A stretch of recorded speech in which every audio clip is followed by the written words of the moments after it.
So the cars on the grid for the final race of the weekend, the Tagiwa Club Enduro Championship, scheduled to be a 150-minute, 2.5-hour race around the Croft circuit. I think we're going to have something like 26 cars on the grid for this one. They're just forming up ahead of their rolling lap. It's a rolling start that we have for the Club Enduro machines.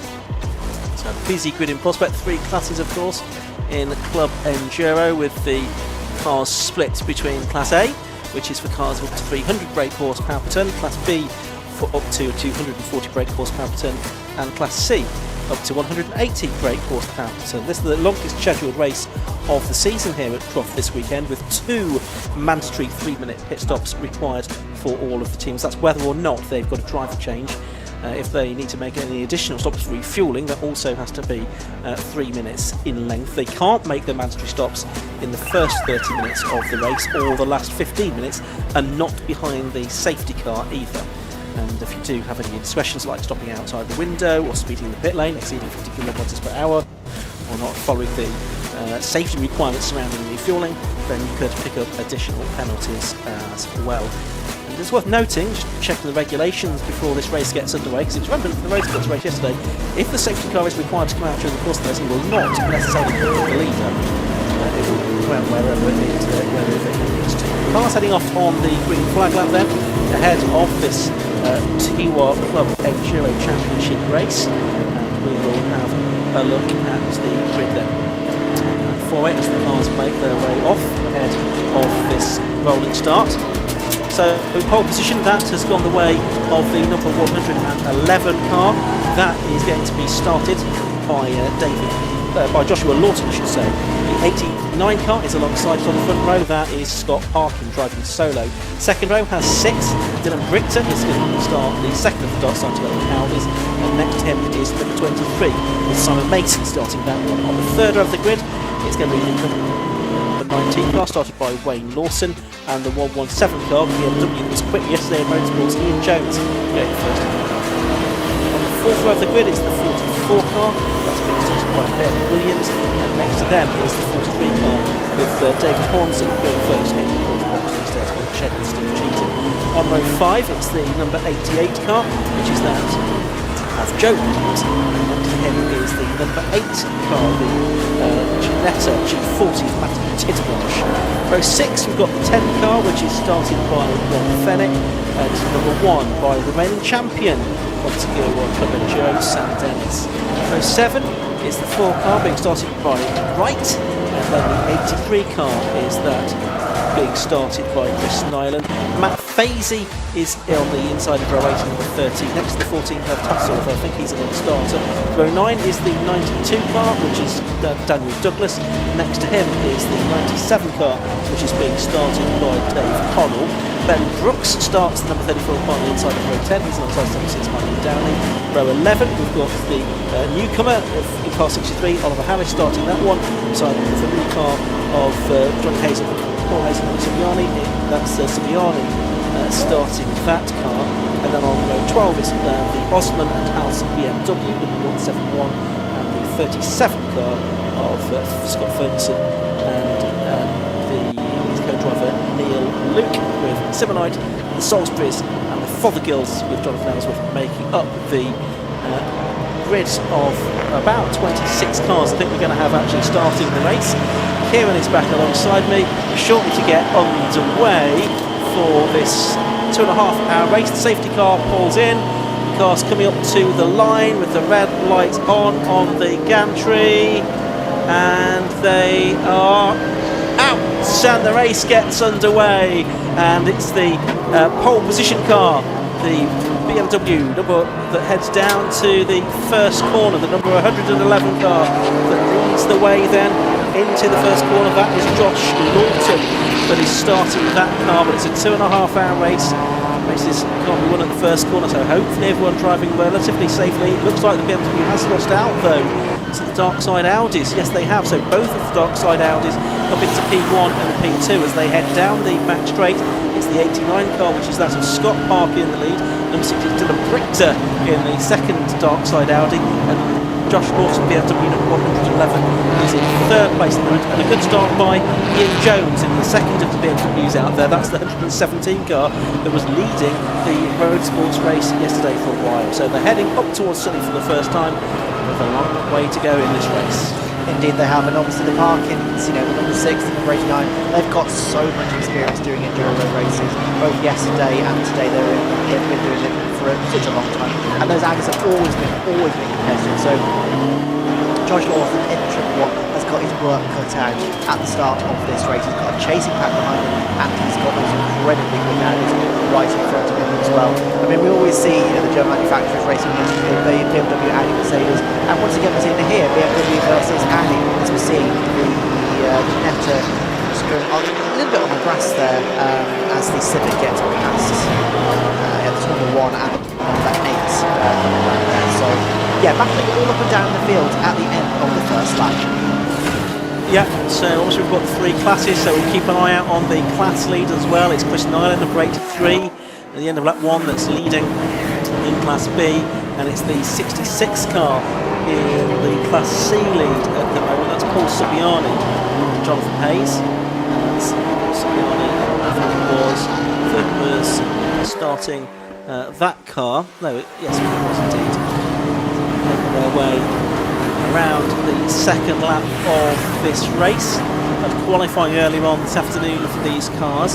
Some of them were out in the road sports yesterday, but some here just for Club Enduro today. And a great variety of cars. You see the BMW Z3 going through there as well. There's the Porsche, that's Matt Fazy, I think we've just seen.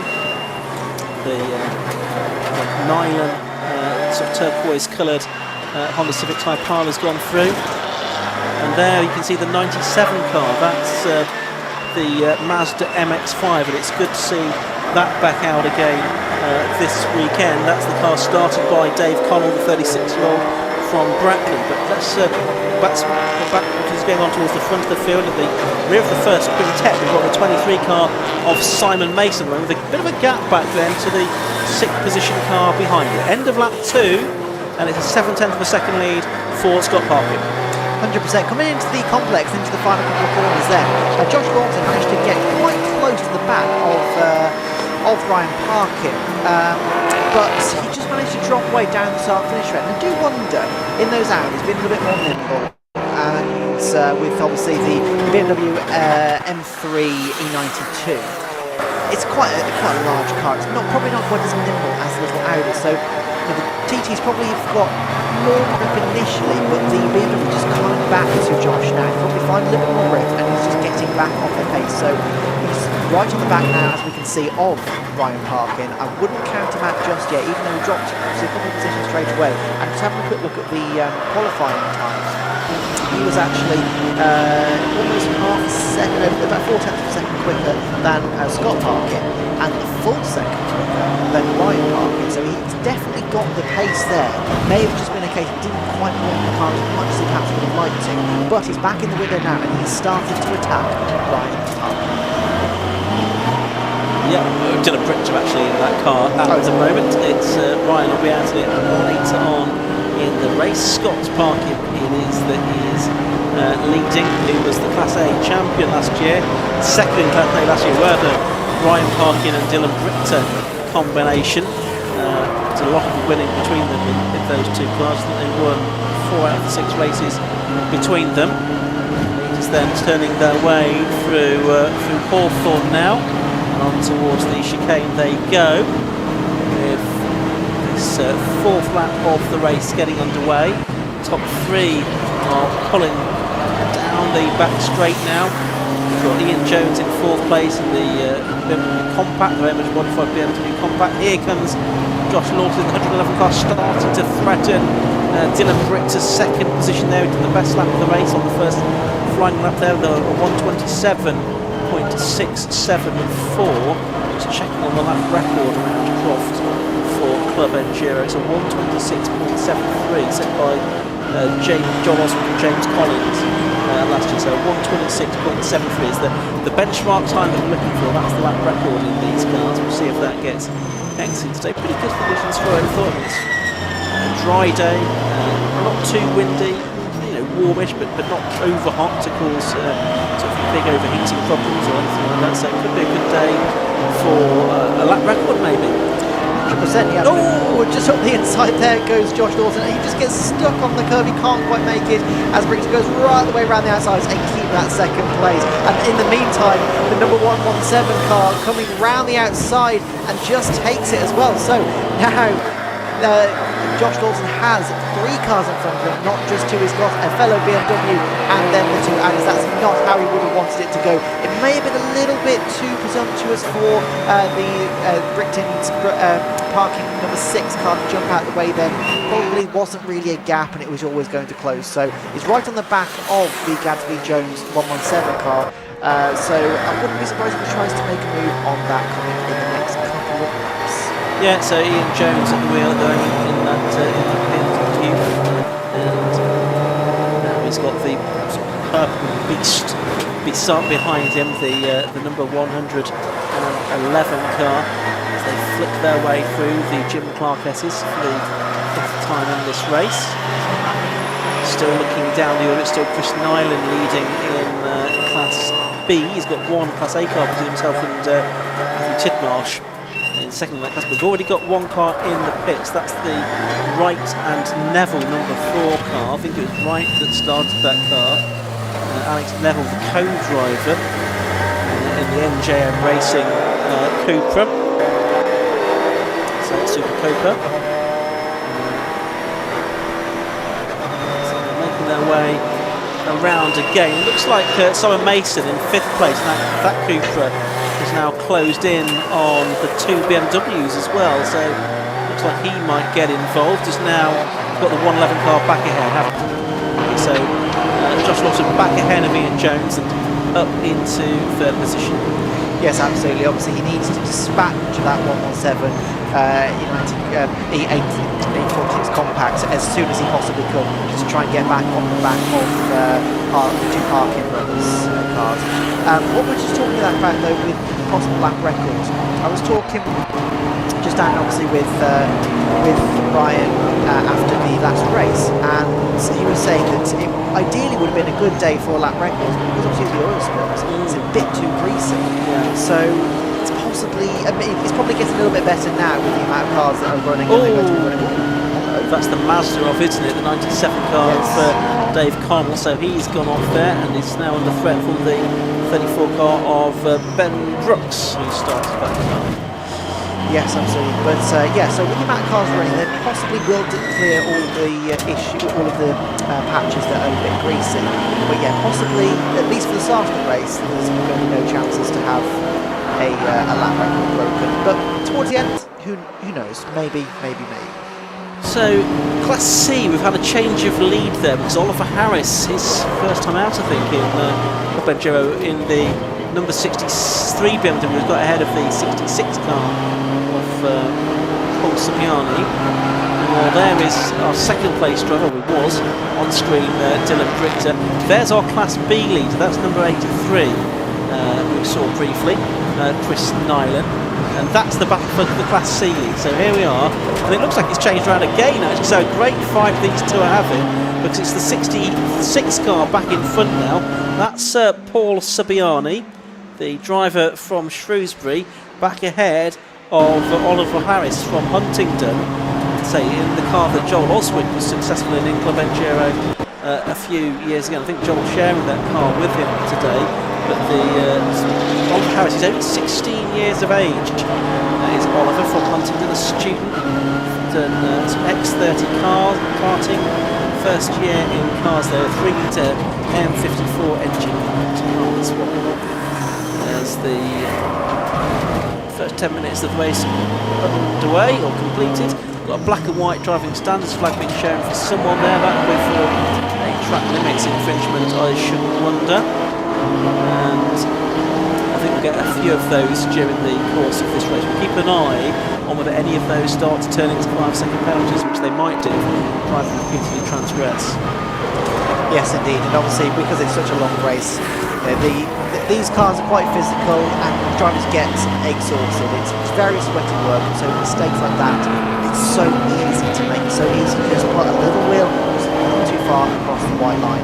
And we see it all too often because, especially in these enduro races, it's so difficult. And, you know, if you're not too much clued up on enduro racing, you don't quite fully understand that it really is just that much work for the drivers. They're going to be sweating in those cars for a good hour each. Yeah, absolutely. And I'm not sure that a bit sweating so much is an excuse when you speak to the clerk of the course about your exceeding track limits. You could try. You could give it a go, couldn't you? Good battle still this for the Class C lead, still between Subiani and Harris, who's I think been living with his family in Dubai. Yeah, in the meantime, we're just having a look at the Class B leader, the 983 Civic. Actually, that looks absolutely fantastic. This one is very prominent on the front and back and the side. So, yeah, being chased by number 10 BMW M2 right at the Sheffield. Oh, and the leads are all of a sudden very close, aren't they? This is the top three. Maybe because of the traffic that's getting involved. It's still Scott Parkin that's ahead, Dylan Brick to second, and Josh Lawton in the BMW right there as well. But all of a sudden they're over the line, and there's only about 0.8 of a second apart. So this is all getting very exciting. Yes, indeed. I'd imagine it probably is the traffic. And this is one of the big conversations we were having yesterday during the club sports race. It's obviously traffic management is one of the key skills that these drivers have to learn. And the Parkins have got quite good at it because of the amount of time that they've spent in enduro races. But still, they can get caught out, and that's clearly what's happened here. Whatever happened, you can see it was off camera. Lawton managed to get through the traffic a lot with the Parkin brothers. And, well, you can see there, the top three are all separated by less than a second. So it's anybody's game at this stage of the race. Through towards the Jim Clark S's they go, the top three absolutely together, sweeping their way through the curves there. Ian Jones not too far behind. Looked like the Josh Lawson BMW is going to sort of show its nose and try to make a move on Dylan Briggs there, but it didn't turn out to be the case. 4 litre E92 M3 that's there in third position. Really pushing on. Cars can run non-normally aspirated engines, by the way. They have a sort of lower power to weight limit within their class. That's the sort of trade-off there. They're not quite able to go the Ford class limits, but the formula that's adopted by Club Enduro does seem to work. It keeps the cars competitive and evenly matched throughout the season. So that's 9 laps completed now by our top three. Lap time's not quite on point. As off goes Dylan Briggs, tipping his wheels through the gravel trap at Clervaux. Not too much damage done. And I think because of the way the circuit is configured here, that you've got that corner followed by the slow Hawthorne chicane, dipping your wheels through the curb and maybe a bit of loss of momentum isn't as disastrous as it might be at some other corners on other circuits. No, definitely not. We've seen it throughout multiple classes, dipping the wheel in that gravel down to turn 1 and getting away with it. We've also seen it coming up through the complex out just before the final corner here, just dipping the wheel into the grass because that corner is so quickly afterwards. It's a very slow corner. You kind of compose yourself quite quickly afterwards. So we've seen people dipping wheels off the grass up here. We've seen people dipping wheels off into the gravel down to turn 1 and not losing too much time as a result of it. 15 minutes or so before the pit lane window opens in this race. It will only open half an hour into the contest. It will be closed again for the final 15 minutes as well. More driving standards flags there. I can see on my screen there's lots of drivers who've been picked up for exceeding track limits so far. We are starting to get some 5-second penalties.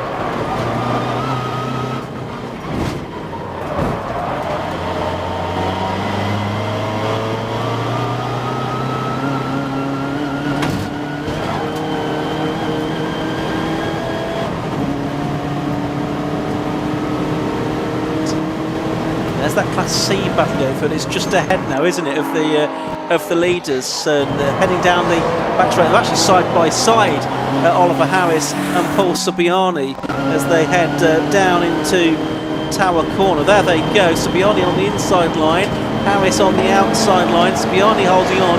At any moment now, they're going to be rudely interrupted, Kieran. Yes, absolutely. So this is one of those interesting battles because this is the race lead for Class A and for Class C. So what do? If I was Harris in the 63 car, I'd back off, let them go past him, then stick on the back of them and try and take advantage of when the number 66 car has to move out of the way. But it looks like they've managed to just, split them apart a little bit, almost going through. So the race leaders are always been actually caught up on the E92. Yeah, so they're back together again now. So it looks like they managed to all get through without too much incident. Yeah, so that's a relief to all involved. There's Ian Jones getting through as well. One compact lapping another there, but they're in very different specifications. Much hotter version for Ian Jones in that number 117 car, 3.2 litre compact, but much more modified than the car of Johnny Hayes and Paul Subiano, which has got the 2.8 litre engine. Both of them E36s though. Here are the two Darkside developments cars. Darkside on home territory really, because there's a Yorkshire-based concern, but it's South Yorkshire down in Barnsley, at the other end of the county here. Down towards Tower they go for the 12th time, and it's still Scott Parkin ahead of Dylan Brichter and Josh Lawton. It really has been like a sprint race, hasn't it, these first few laps, because there's just been nothing to choose between them. Absolutely. I mean, to be honest, I think the Darkside cars are possibly getting a little bit racy with each other now. Brichter's probably staring at the back of that Scott Parkin car going, do you know what? I don't want you in front of me anymore. Can you move? Because he's got a gigantic M3 right behind him. And it looks to be quite close on the back of the sister car there. So yeah, it is a bit like a sprint race. We've only done about 18 minutes so far, so still got a long way to go. But these, I don't think they've raced so far in this race like it is an endurance race. They've raced like a sprint race, and I love that. Scott Parkin it is that's ahead of them. He's 35. His twin Ryan will be out in the sister car later on. Been racing since 2018 with Club Enduro and Turismo X and MSV Supercup. It's a 2017 Audi TT 2-litre diesel engine, putting out 340 brake horsepower. It used to be a petrol engine when this car raced in the VW Cup, which Audi TTs were able to do. The car rebuilt for 2024. Still, it is Scott Parkin that flicks his way through the chicane out in front. Looks like the next car that they're going to lap is the 76 car of Michael Downey. Now he's in 18th position, so he's going to go a lap down. He's running a 7th in Class B. I think it's actually the last of the Class B runners at the moment is Michael Downey. Still got the 4 car in the pits, which is the Wright and Neville Supercup, but I don't think we've actually seen taking the start of the race, unfortunately. The number 69 car, which was the Luke's, Mark's, Fothergill and Jonathan Ellsworth Janetta G40. I think that one, I don't know, it is there on the timing screen. It's got 2 lines on the timing screen. That's what confused me. It is there in 25th position. It always a couple of laps down. Yes, indeed. It can be quite confusing when trying to work out where everybody is, especially when the pit stop starts, which is going to be in, about 10 minutes time, I think it is. This is battle for 3rd place in Class B at the moment. Matt Fazy against the reigning champion, which is Samuel Dennis, number 1. He shared the car with Ash Moore last year. It was in Class C. That car, the Victor, moved up to Class B for this season, and it's a battle for class position there with the Porsche from Matt Fazy.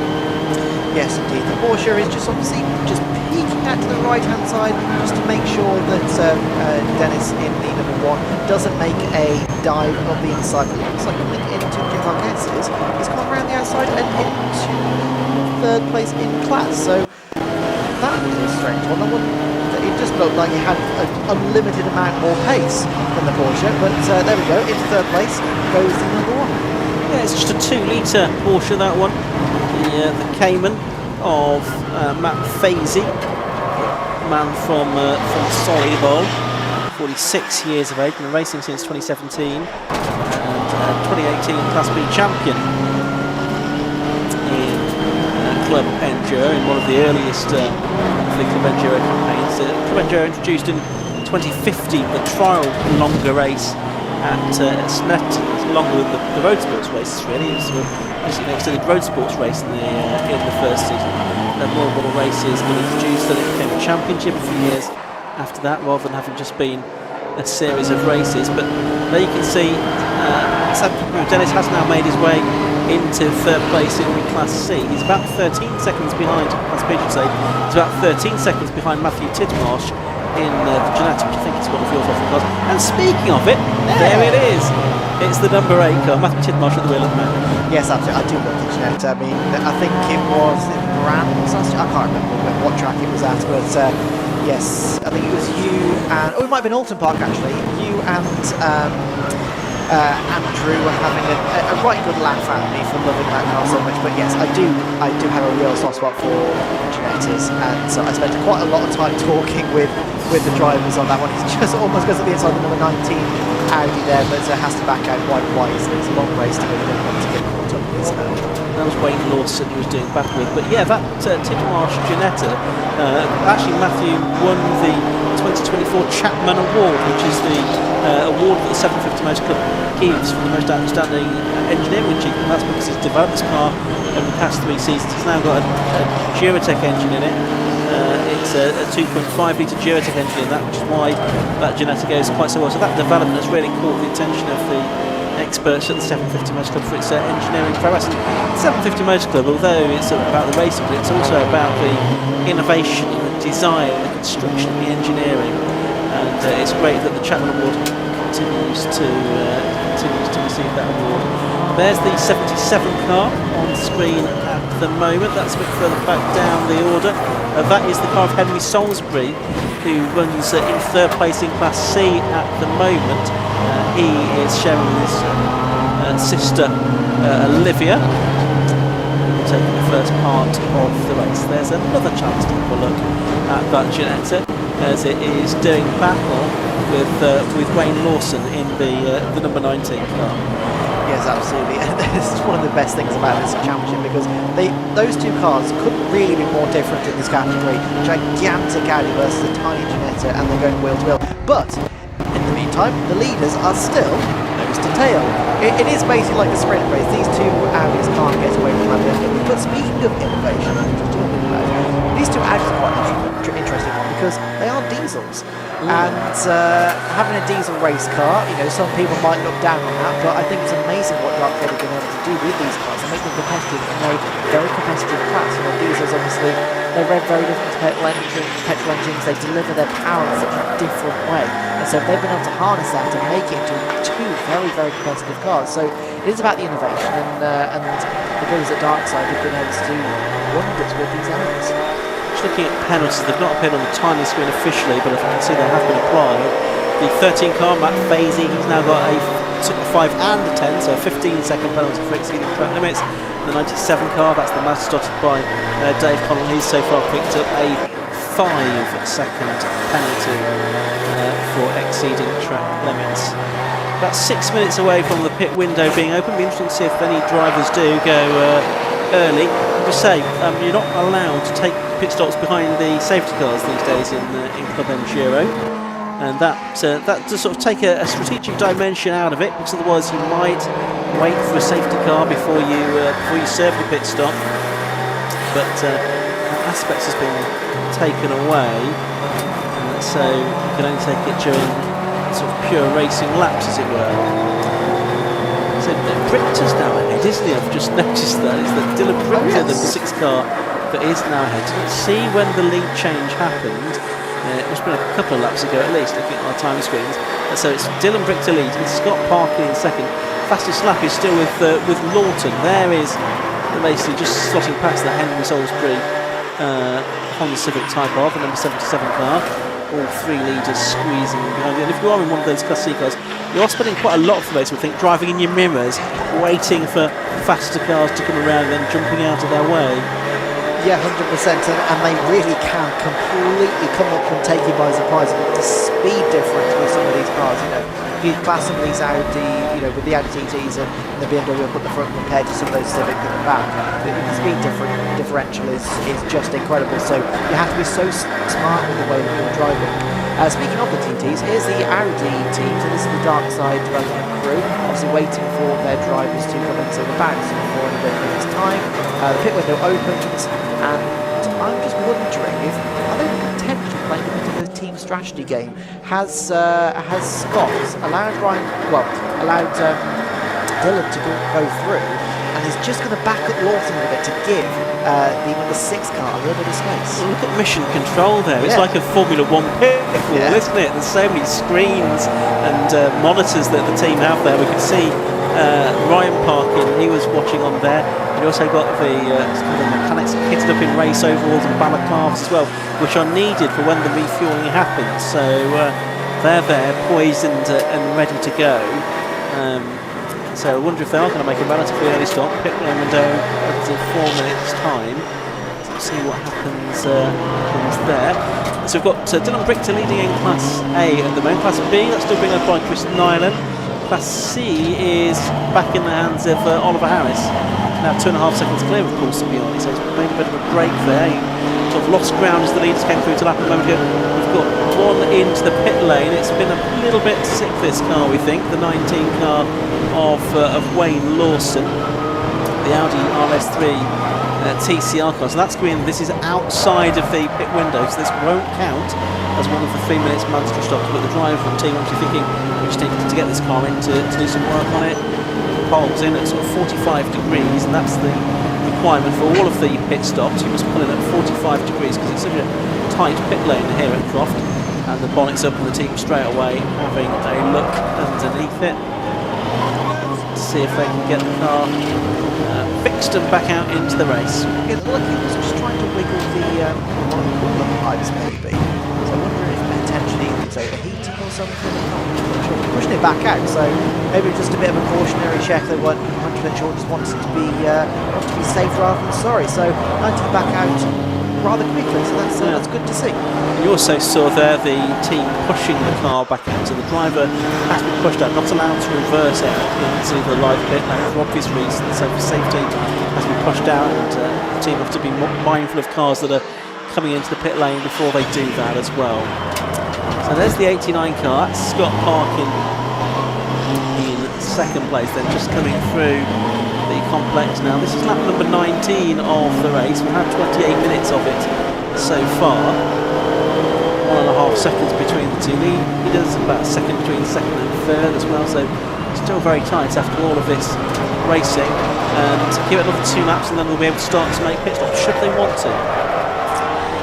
Not yet. Well, no, I'm not going to say not yet. For the top runners, I'd probably say one of them will, because they're probably going to want to try and undercut. But at the same time, it depends what they're doing with fuel, because obviously they have got to refuel at some point. So it depends what their plan is with that. You know, the Darkside development team probably have got a bit more flexibility with what they can do. With it being diesel, they're slightly more economical than some of the petrol engine cars. So this is really one of the biggest strategy challenges of this racing series, because yes, you can take advantage of pit early, but then, you know, are you going to have enough fuel to make it the full distance? Are you going to completely ruin yourself?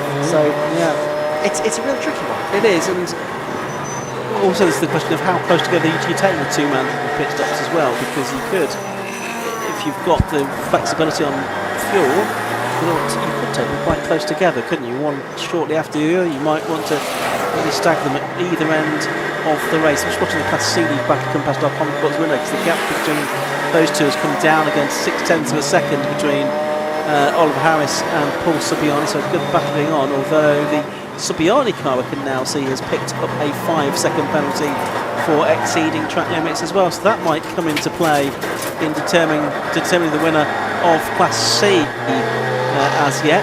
Those two we just saw going through, here they are, just heading down the back straight towards Tower Bend. Castle is clear, I'm trying to call it yesterday. Yes, I did. Still don't know where you're getting that from. Up the inside goes Paul Sabiani. Does he make the move? Stick. They're still side by side. On the exit of the corner, they're going to try and do side by side through the Jim Clark S's. We've got a change for second place though happening out of our window, because Josh Lawton now has got ahead of Ryan, of Scott Parkin, I should say. And we have had that no change there. It's still the black BMW ahead of the white one, but yeah, it's now a purple BMW ahead of the black and red Audi for second place. Scott Parkin was leading down third, but I wonder if he's going to make an early stop, possibly. Could do at the end of this lap now, because we're 30 minutes or so into the race. Yeah, possibly. Your idea about doing a quick double stop might not be a bad idea for Scott, because obviously he is the sole driver of that car. He could come in, take 2 very quick pit stops, and then just work his way through the traffic for the rest of the race and just keep on the consistent pace. So just depends how much fuel that car can hold and how long that will get you through the race. Well, the pit stop window is now open, and the leaders are coming back past the start-finish straight now. So here we go. The BMW goes very sideways coming out of the last corner, and Scott Parkin is now almost alongside of him once again. So here we come, down the start-finish straight. You can see there, just in the background, the BMW is just holding the middle line. Scott is just on the right-hand side, but he can't quite get an overlap of the BMW. So going into Rowe, and then Hawthorne, he just has to duck in and wait once again. So yeah, so in this early phase of the pit stops, obviously we've only been open a minute and a half, but nobody has come in just yet. I think everybody's had a chance to go round past the pit entry at least once. So yeah, nobody's taken the very first opportunity to come in and take their first stop. So yes. We just saw the E30, didn't we, of the Senna, Osman and Jody House, the BMW 325i 2.5 litre car go through. That's in Class C, currently running in 6th position in Class C. Nice to see the E30 out there, probably the oldest car on the grid. Then we've got our Class B leader and our Class C front runners together. So that's now Chris Nyland going past the Subiani car, closely followed by the number 8 car of Tidmarsh. So only 1.1 seconds between those two cars.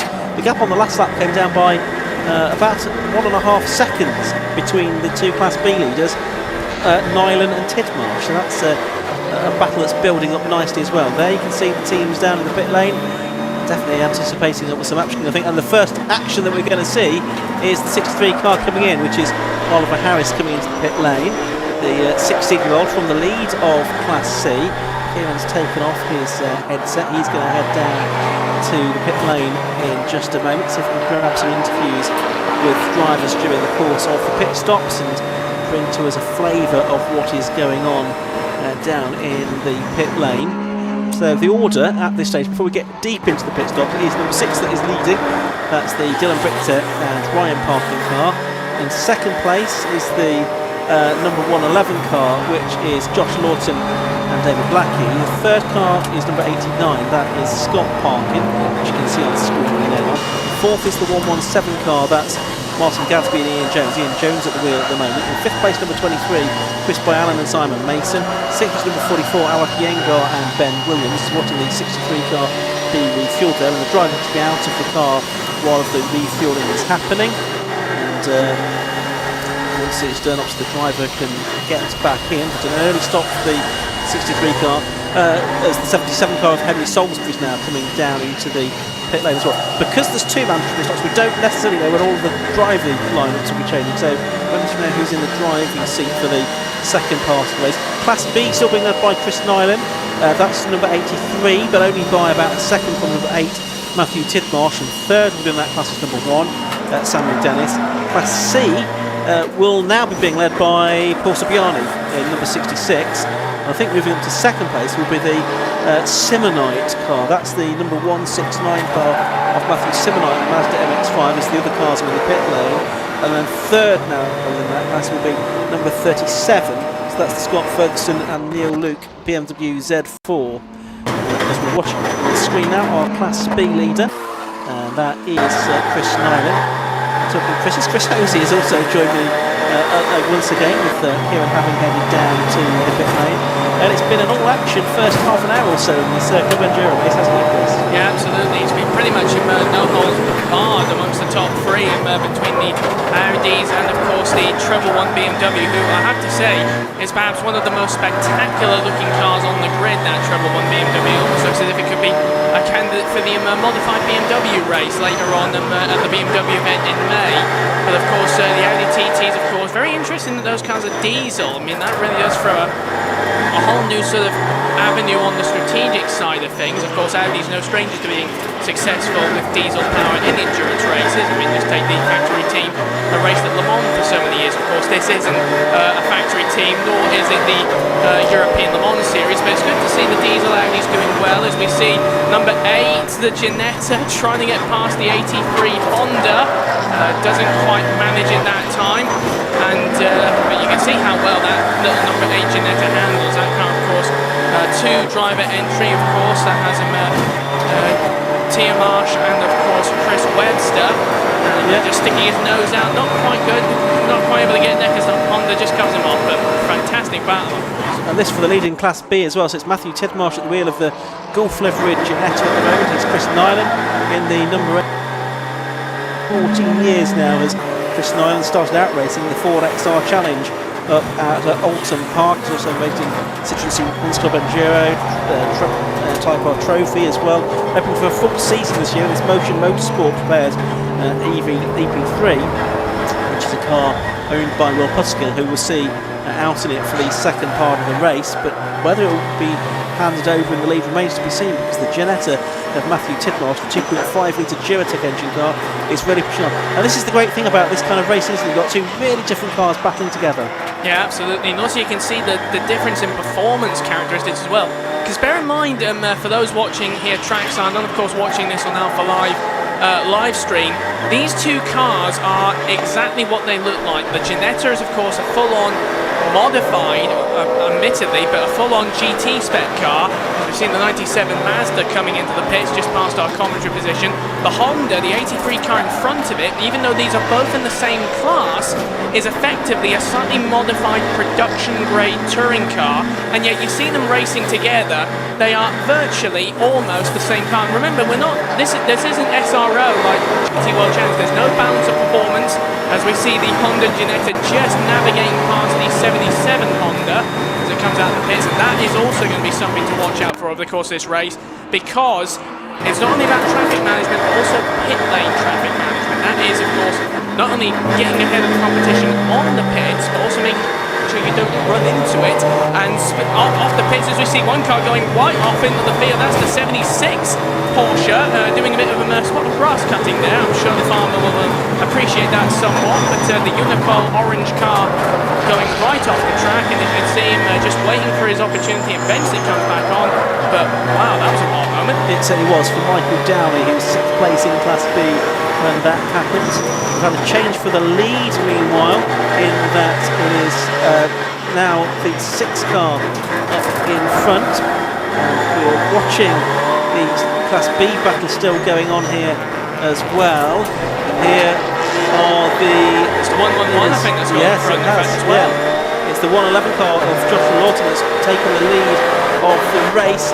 There you can see the two Darkside development cars together now. So Joshua Lawton's got his car into the lead. Now, is anyone going to dive into the pit lane here? No, they're all going to continue on track at the moment. So it's the Joshua Lawton BMW leading, the two Darkside development cars in second and third. It's Dylan Prictus second and Scott Parker in third. Wouldn't have forward as well with these cars.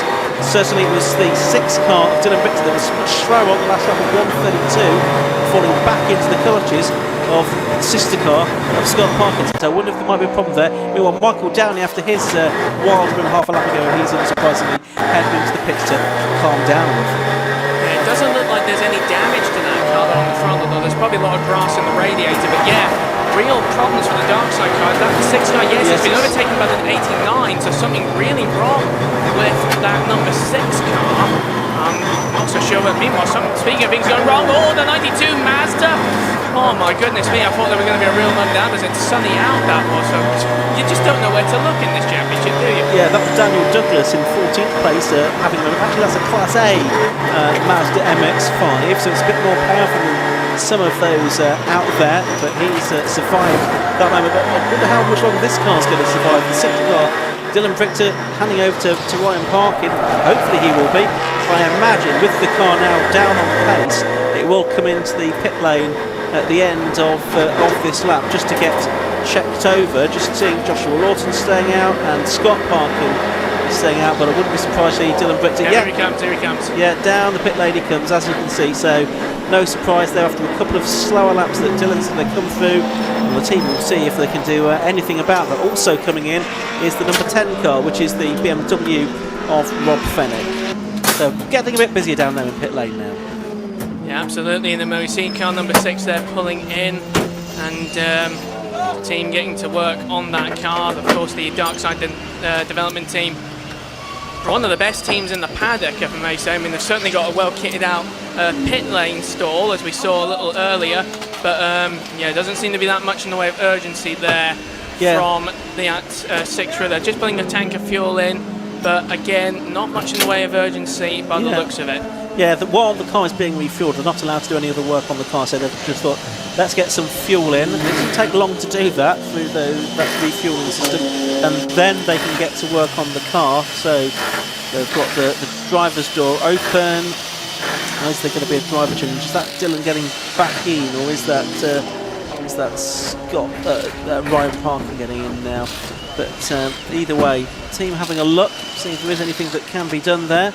See that car that's down at the far end of the pit lane from our commentary position. So that's the first of the leading contenders that has come into this. There's quite a few drivers now as well, showing with a little penalty symbol next to their name as well. The 66 Hasten Supiani car has had a penalty. Down the pit road now comes that 92 car, which is the Daniel Douglas Mazda MX-5 that had a moment out on track a few minutes ago. But yeah, it's a mandatory 3-minute stop, which does seem like an awful long while, doesn't it, when you're stationary, I should think? Yeah, absolutely. But of course, as you said, it's a mandatory stop of 3 minutes, so that means it's kind of like what they see in other club-based endurance championships, where it's a set pit stop time, and even in some professional championships as well, where when you do a pit stop, you have to be in the pit lane and do a pit stop at exactly 3 minutes. If it's slightly under, you can get penalised. If it's slightly over, you can get penalised as well. And it's all a matter of time. And remember, this is a club spec championship as well. There's no fancy TSL timing. There's no F1, powered by AWS graphics package to keep everyone informed. It's literally just an app on your phone that's the stopwatch app, or an actual stopwatch if people still buy those things, and literally pressing a bunch of buttons and physically watching the clock tick down and hoping that your 3 minutes, the one that you see on your phone or stopwatch, is the same as what the officials will see when they do the stopwatch time as well. So and that's where things could really cause problems, as we see the 111 going past the 171. That's some new BMW going against classic BMW there, and making it very easy. A bit of a drift there from car 111. Absolutely love that car as well, especially with the aerodynamics on that thing. And also I've noticed on the leading cars, there's the 111 car there flashing its lights. That's not an emergency signal, that's just a sign, as we see in all endurance series, to tell other cars like that slower number 4 Nick Jackson Seat, I'm coming through, I'm faster, please stay out of the way, I don't want any trouble. Yeah, 19 is into the pits again. It was in earlier, of course, for a non-routine stop. It is now in for a mandatory stop, as is car number 8, which is the car that was second in Class B. So Matthew Tidmarsh coming into the pit lane in the Ginetta as well. So he's the first of the leading Class B contenders to come in. But there is that 111 car. Josh Lauter is starting that car, the driver from Hull. There's the 6 car now. We're getting towards the end of that 3-minute mandatory stop. So in a moment they'll push that car back out. It looks like we're going to push it out, but I think they've actually spotted an issue on the car. So now they're having a look at something else before they release the car back into the race. And they're pushing it in. Pushing it in now. So it's something that they don't think they can sort quickly, at least. So I'm not going to say they're retiring the car yet, because there's still an hour and 3/4 to go. But this is not what the Darkside Developments crew were hoping for, and now they've got it onto the level on the floor. You can see the team that they are now showing some urgency, aren't they, to get some work done. And also, I'm not really a mechanic. In fact, I'm in no way qualified as a mechanic. But whatever the problem with the car was, it looked like they were trying to push the car out, and I saw it just start to lurch forward. and it was almost as if they were trying to restart the car and get it back going, but then they just sort of thought, no, this isn't going to work out. Meanwhile, one car that's been going slowly the last couple of laps is that number 4 car of Nick Jackson. Yeah. That's the old Cupra car, and it's coming back into the pit. No, it's staying out. Yeah. So it's picked up a bit of pace, but that car's been really struggling all through the race. Yeah, it was not what I was expecting from that car. Yeah, it was in very early, and it's been back out again. It was change of drive from that, so it's Alex Neville driving that, and Wright as well. So either way, that's a car that is 21 laps down on the lead, so that's not really going to be a contender. But it's should be just getting some laps in just to check that the car can and is able to run okay. It might not be the case that we're judging from the pace that it's lapping at in the sort of 2-minute bracket on the last lap. So the two leaders, they are still right together, aren't they? 1.1 seconds it was between them at the start of the lap, between Josh Lawton and Ryan Scott Parkin, I should say, number 89. Paul Sibiani in the 66 car now for the second place in Class C, or actually having taken over the lead of Class C, is in the pit lane. But these leaders back into some more traffic, Chris. Yeah, absolutely. And I saw Scott Parkin get a little bit crossed up there. Meanwhile, the 111 car coming into the pit lane now, so that could be that could spice things up for the top, because those two were going really hammer and tongs. But Scott Parkin now will inherit the lead, and I believe Kieran is down there in the pits. Unfortunately, a bit of an issue down here for the number 6. Basically, what's happening is the car's gone into limp mode. They're not 100% sure exactly what's going on at the moment. They plugged the laptop in, they cleared everything, and then when Dylan went to go, it just kept on jumping forwards, and jumping forwards. They couldn't get it into gear, into reverse to get it going. Also, car number 4, what happened was they had a misfire. So what they think happened is they downshifted and revved a little bit too high. But thankfully, they managed to get the car back out on track. But yeah, in the meantime, Darkside are just trying to get their car to sorted. I spoke to Ryan. He's also not sure what's going on. In the meantime, one of their main competitors, the 111 BMW up the pit lane, is in for its first stop as well. So it's all happening down here at the pits, but hopefully these guys can get it out in just a couple of minutes. Thanks, Kieran. Down there in the pit lane, we've had a retirement. The 92 car has now retired from the race, we're told. Daniel Douglas. That car was leaking fluid, which caused it to spin. We saw that on the live stream a few minutes ago, but that car has now retired from the race, we are hearing. So that's sad to see that. And also, I think it might be that we don't see any more of Michael Downey in the Porsche. I think he possibly is now pulled out, having had that off at Tower Corner a few laps ago. So that's a shame for him. So the leader now is Scott Parkin, of course, because he has stayed out there. There's the Class B leader in the pit lane now. The number 83 car, started by Chris Nyland, car shared with Will Pottergill. So we're not quite sure who's going to be in the car. You can see they're changing the tyres on that one. Yeah, absolutely, and of course it is a long race. This, of course, almost 2.5 hours. They're still going to TSL timing about 1 hour 41 minutes to go. So again, tyre wear, that's also going to be something that plays on teams and drivers' minds, because a lot of these tyres, and again a lot of these cars as well, I'm not so sure what the tyre dynamics are, but some teams obviously using slick tyres, other teams using other types of tyre, and of course there's different brands of tyre as well. Obviously there's no official tyre factory backing, no, but there are people that use Nankang tyres. There are some people that use some of the Hoosier tyres that we've seen in other championships.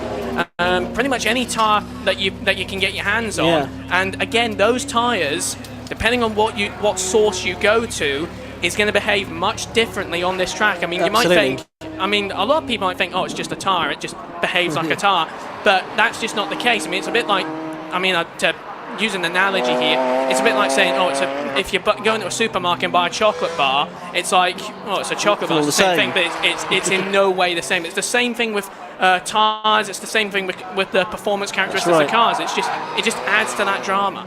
Yeah, and they all have to be list 1A, 1B or 1C tyres as defined by the Motorsport UK regulations. So there are no slicks in this, but they're all treaded tyres, but there's quite a lot of freedom for different tyre manufacturers. Different tyres will have different characteristics. Some will wear faster than others.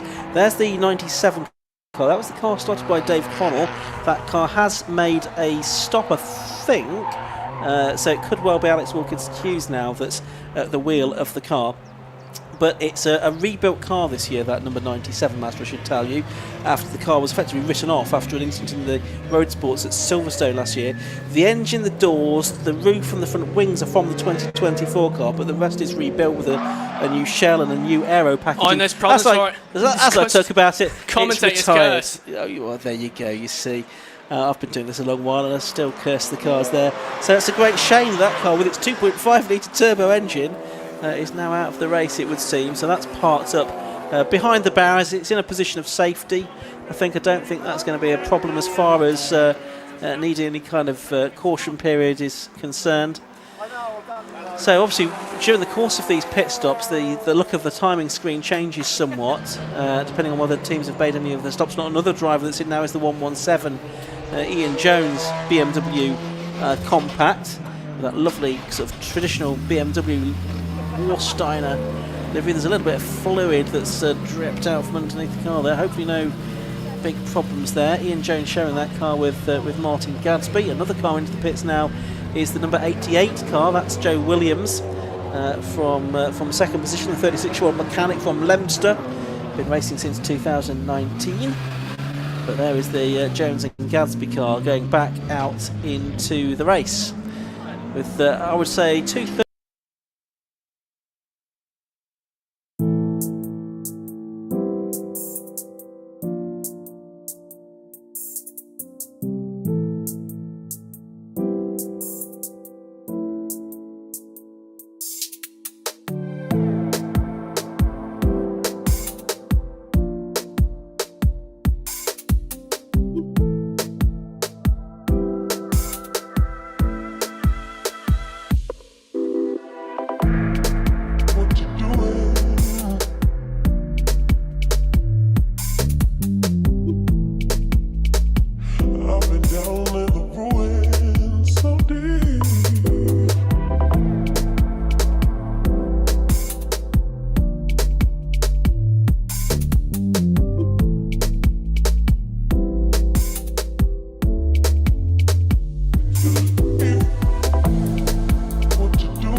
You should cry an ocean for me.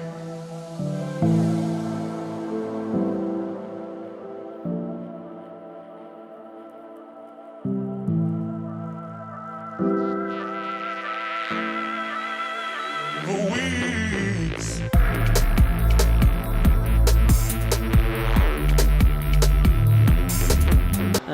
Before the race gets back underway as far as he is concerned, with an hour and 35 minutes of it still to go. There's 5 cars that have yet to make their first stop at the moment. The Mason Berlin car, the Steve Cheatham and David Hornsey Porsche Boxster, Hornsey it is at the moment, as out of the pit lane comes the 88 car of Joe Williams.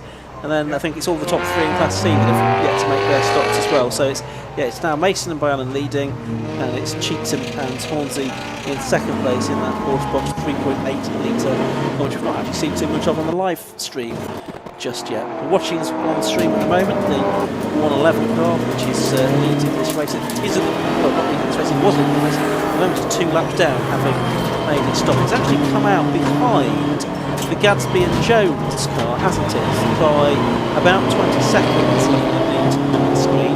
So they've both made their stops, but within the stops it is Gadsby and Jones that have come out on top of the 117 car ahead of 111. So they've got some work to do. Absolutely, but if anyone can do it, it's definitely that duo of course, of Lawton and David Blackie. David Blackie, of course, I'm actually familiar with because he actually raced a car similar to this in terms of its colour in the Scottish Mod Sports Championship up at Knockhill. He's also raced, I think he still races somewhat in the CTCRC Thunder and Classic Thunder division, which, given the fact that that car's the same colour as David Blackie's car from last year at the KMSC, and the fact that it looks like an absolute Thunder car, I would not be surprised if it competes in that. And getting a little bit crossed up there behind the 77. Meanwhile, we see the 89 car, the sole surviving, by the looks of it, Audi from Darkside Developments, just hurtling around sunny in and sunny out, heading down towards the complex now, with 1 hour, 33 minutes and 19 seconds on the clock to go. We saw a spot of one of the Z cars there, getting a little bit squirrely in the background, but yeah, it's very interesting that the Lawton and Blackie cars behind the 117 car, and even though it's going faster by the looks of it. Let's see as well where this parking car comes through. So it's just about to come through to complete another lap. So this is Scott parking, and yeah, there he is. So he has come through, and he is ahead of both of them, isn't he? I think it's a clutch issue on the Dylan Brichter and Ryan Parker. Message just coming through from here and there. It's a clutch issue, I think, on car number 6. That car still in the pits, and now about 11 laps down, so very much out of contention as far as any race win is concerned.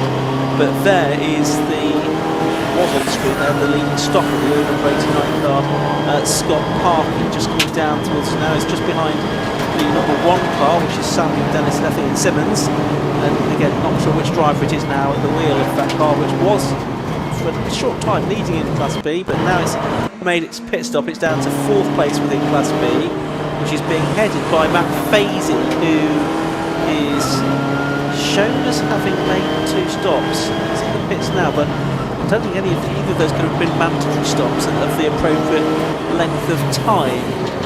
So that's a slight puzzle as to what's going on with Matt Fazy there, but he's in the pits at the moment. So taking over the Class B lead from him will be the Will Puttergill and Chris Nyland car, which is the one that was leading going into the pit window. I actually did see him, the Fazy car actually come in the pits there a little while back. I'm not so sure where it is on pit road at the moment, as we see car number 23. That's the race leader. The race leader coming in, the sort of gross race leader at the moment, now coming in. We look on the back stretch, a brilliant plethora of cars. There's the Porsche, the 43 car we were briefly talking about, going past one of the G40 Ginettas, followed by the number 10 M2 Cup BMW. And then, of course, car number 77, that's one of the Hondas coming past through Tower, as we wait to see who else with bated breath. As you can see the heat haze there in the distance. I mean, it doesn't, we've had the air conditioning turned on in the commentary box, so it doesn't feel as roasty toasty as it was early on. As we see Class B still being battled through, it's some Honda versus Ginetta again, and again that number 4 Seat still just trudging around, just trying to keep out of everyone's way. But this battle for Class B is really something. Yeah, it certainly is. So there is only 0.7 of a second between them. So despite the pit stop, they both made a pit stop. They're still absolutely together. So it's the 83 car of Puttergill and 9 and the 8th car of Tidmarsh and Webster. Not sure who it is in either of those. I don't know if Kieran could possibly pop down to those teams if we can find out who might be in each of those cars. It would be quite interesting to find out. But they're heading down the back straight, the old start and finish straight, past the old pit lane, in towards Tower for the, in their case, the 37th time, I think. They're not, this will effectively fall the Class B lead, as we've said. Third place within the class, I think, will be Sam Dennis and Simmons. Honda through the Jimmy Clarkins as they go, left and right they flick, out towards the right-hander Croft, and then onto the brakes, turning into the first pass of Sonny. And these two evenly matched cars, despite being so different in many respects, having a great fight out of Sonny out. Now then the shorter straight towards the left hand of the complex. That's the Johnny Hayes and Paul Simeoni, 66 BMW from Class C that is ahead of them, which is still very much in contention for a Class C podium. There'll be a bit of speed differential between those two, but they are turning out of the final corner now, and they're still nose to tail those two. The Hayes and Simeoni BMW keeps the drivers right, allows those two faster Class B cars past him, although not necessarily making it all that easy. They head into Clervaux once again, and they are still locked in combat. It's a great race between those two. Yeah, you can see how close the Jeanette has gotten over the last half lap or so. He's now right on the tail of that Civic as they head through the chicane. But then you can see on the backstretch the Civic just stretching its advantage just a little bit, although not that much than the last lap. As they go down the backstretch, down towards Tower, the Ginetta just having a little look there, not quite close enough. But again, this is also a real showcasing the dynamics between these cars, because the Honda is a front-wheel drive car, whereas the Ginetta, because it's a sports car, is effectively a rear-wheel drive car. And you can see how close that Ginetta is coming a bit more of the curve than the Honda through the Jim Clark S's down towards Barker. You can see the wheel being shuffled in the 83, but they're just a bit more momentum in the Honda's favour that time round, into Sonny in and Sonny out. And it's proving to be a real seesaw battle between these two. And of course, remember the 8 car won its class yesterday in the Road Sports division. Of course, that was a 45-minute test. It's of course 2.5 hours.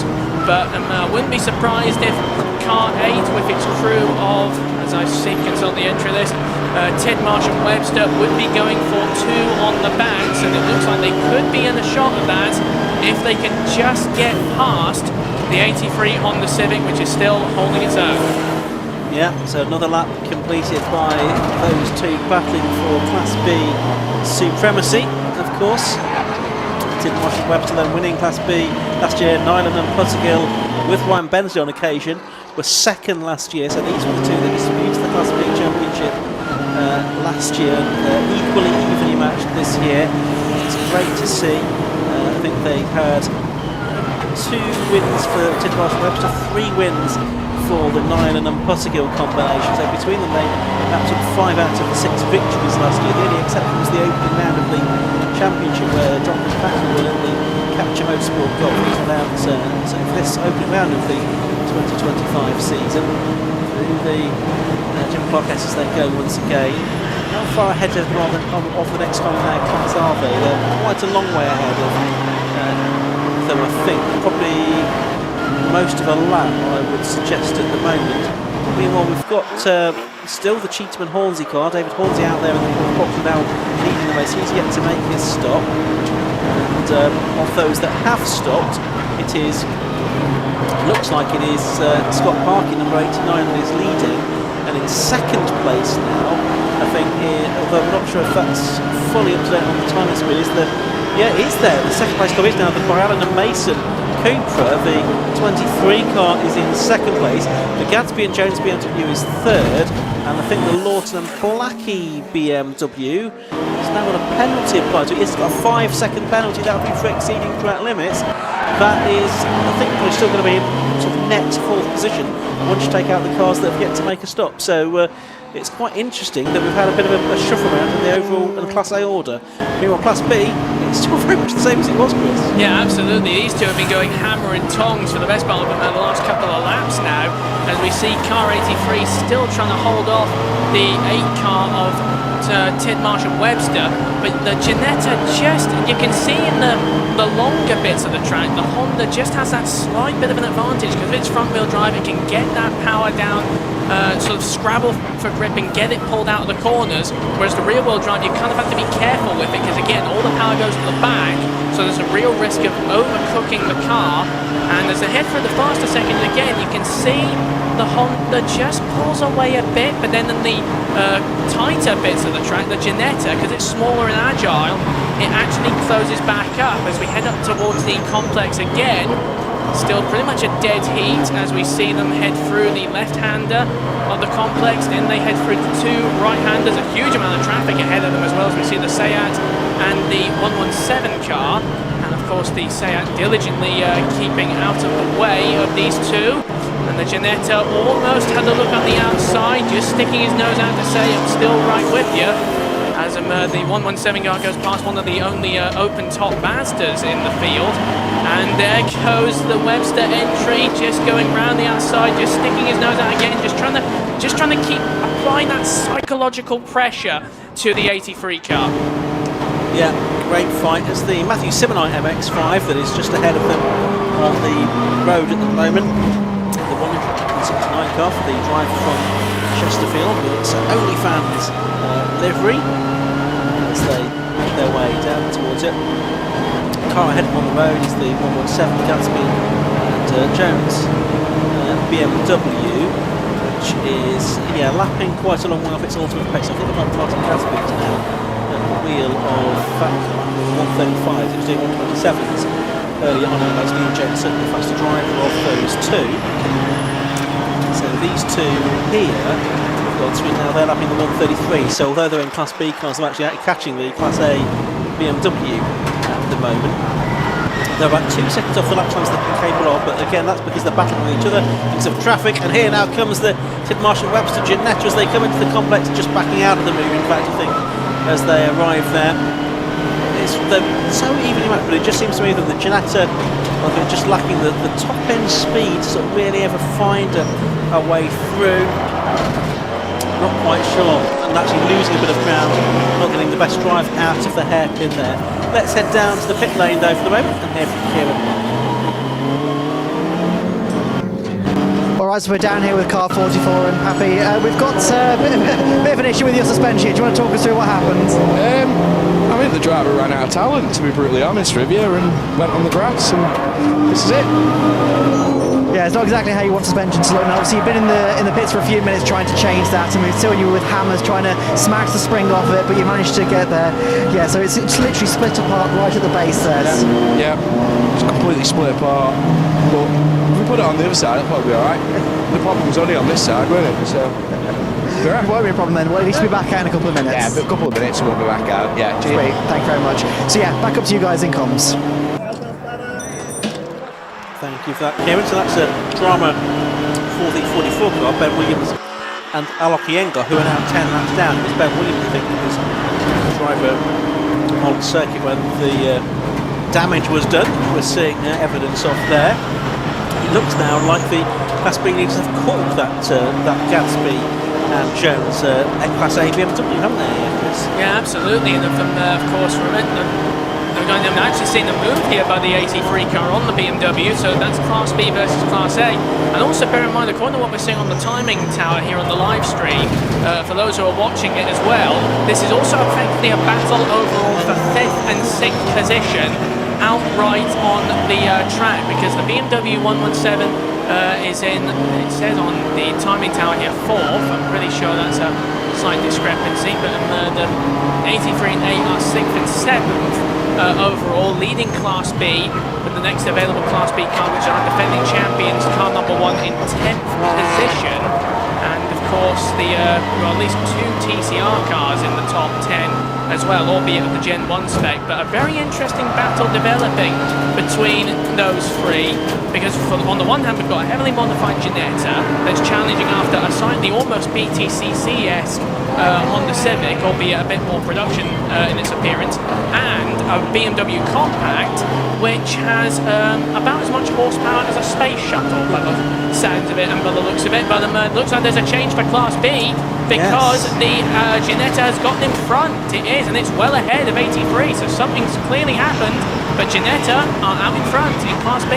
Yes, so Tid Marshall Webster, we've got ahead now of Nyland and Puttigill in the 83 car there. Often happens in these races where there's so much traffic, all on different laps, that something can happen. Just disrupt the flow of a battle. But that's not to say that the battle is over, because we've been saying they've been catching that 117 car, but they are still on different laps. The Gatsby and Jones car 2 laps off the lead. The battle that we've been watching 3 laps off the lead, although they have been catching the car in front. At the moment there's only one car on the leading lap, because that's the car that is yet to make its pit stop. That's the Dave Lonzi, Steve Cheatham Porsche box, which is the one that we're watching now.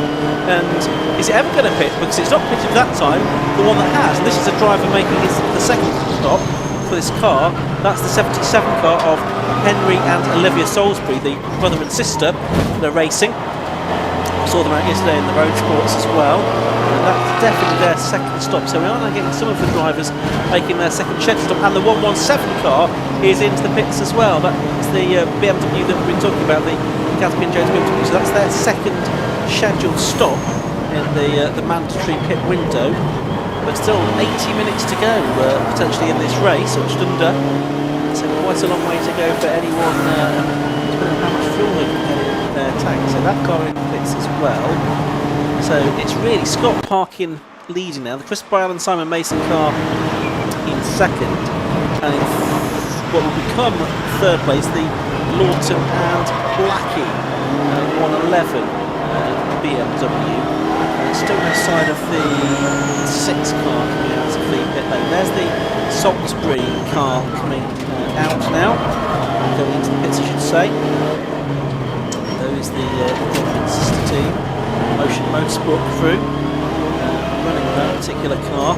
Now they're pushing that car back out already, so that's not been 3 minutes, has it? So this was an unscheduled stop. It's not going to count as one of the mandatory stops. There must have just been a problem there that the driver wanted to get checked over. Yeah, and also by the looks of it, there might have actually been a bit of a problem. It didn't look that serious if it was a quick check over, but at the same time, when that 77 car on the Salisburys was trying to get in, there was actually a big battle happening between the 111 Blackie and Lawton car, and then of course the 88 car as well. One of the TCRs and Joe Williams was having a right old battle with that car, and actually caused a delay for the 77 car on pit lane there. As we see number 66 going very, very slowly. I believe that's one of our Class C contenders. I think it's got back up to speed now, but a bit of a bog down there coming out of the hairpin, so potential drama in Class C. Yeah, Johnny Hayes and Paul Scagnani, they are 4th place in Class C. They're leading. Class C is Matthew Simonox. He's still not stopped. Also, still haven't stopped in second Class C.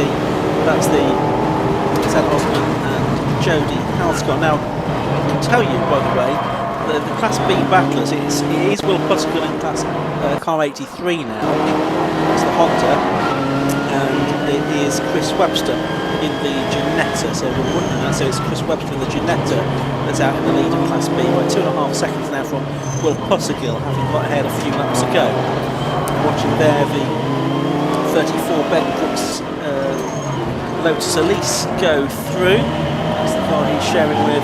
I think it was Phil Grayson, we decided was his co-driver. To try and get that information back in front of me on my screen. Let's watch it again. But yes, I think it was Grayson was his co-driver. It's Philip Grayson, the co-driver for that particular car. But there's that Class B second place car being driven by Will Puttigill, and there's the leader. Absolutely, you can see the gap already between Webster and of course the 83 car now being driven by Puttigill, as they head through the chicane, now up towards Tower, and the Ginetta catching up with the number 13 Porsche there. That's a Porsche GT4 spec Cayman, albeit with a slightly more modified aerodynamic package. That car, of course, Matt Fazy, another Class B car, of course, although not on the same pace as the leading two. And then, of course, I saw the overall leader as well heading through there as well, as we see the spectators still lapping up the sunshine, and of course the cars on track, as we see the Mazda 169 heading through with its very distinctive OnlyFans livery. That car effectively a Super Cup car from BRSCC circles, but still going very well. And we see one of the TCRs going through the chicane as well. And I also happen to know from a little while earlier, having seen it on track, the capture car is back out. But yeah, I'm talking that the mechanics not shy about saying who was at fault for the damaged suspension, if I may say. Absolutely, blame fairly squarely. The 19 car has retired. That's with a misfire. That's the Wayne Lawson James Pickford Audi. That's out of the race, I'm afraid. Kieran confirming that news from down there in the pit lane. So we have lost a few cars already in this race, I'm afraid to say. We've also got several cars that have picked up penalties for exceeding track limits on several occasions. 5 and 10 second penalties have been served. A 5-second penalty most recently has gone out to car 69, which is the Fothergill and Dellsworth Ginetta G40. So that's picked up a 5-second penalty now, I'm afraid. It's down. Finally making it stop is the 171 BMW. That's the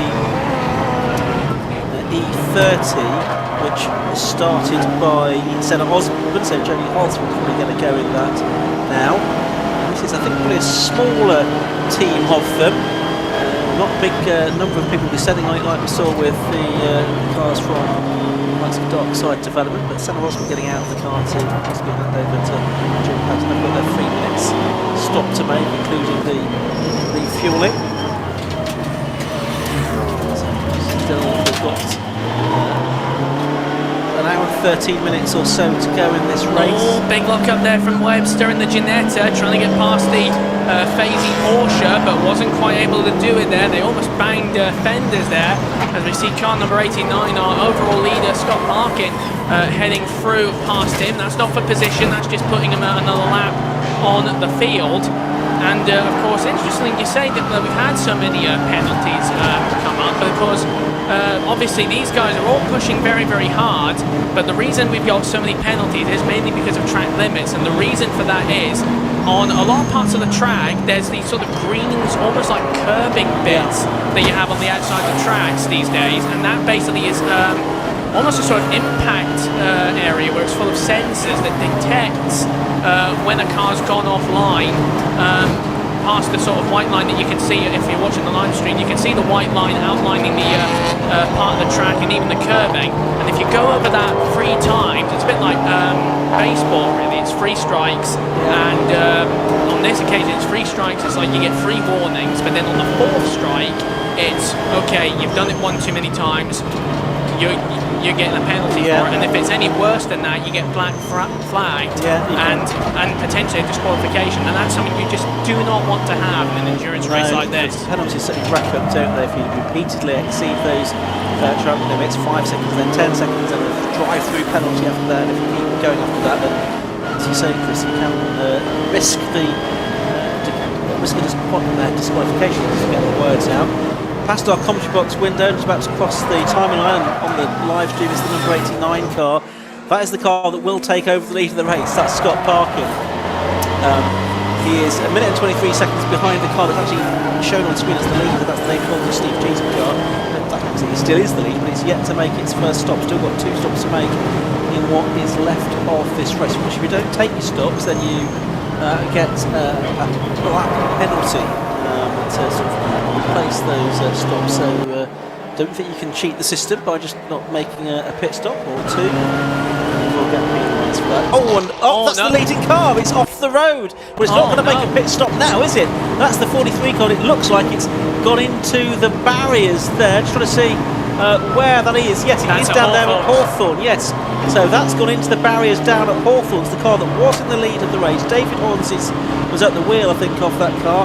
Marshall's just rushing to assist to check that the driver is okay. It looks like the car has gone into the barriers. There's smoke and steam pouring out from underneath it. Well, wouldn't be surprised. Yes, we do have the safety car being released out onto the circuit now for the first time in this race. As we've said, you cannot make any pit stops under the safety car in Tiguan Club Enduro. But let's now head down to the pit lane and let's get the latest from Kieran Mogg.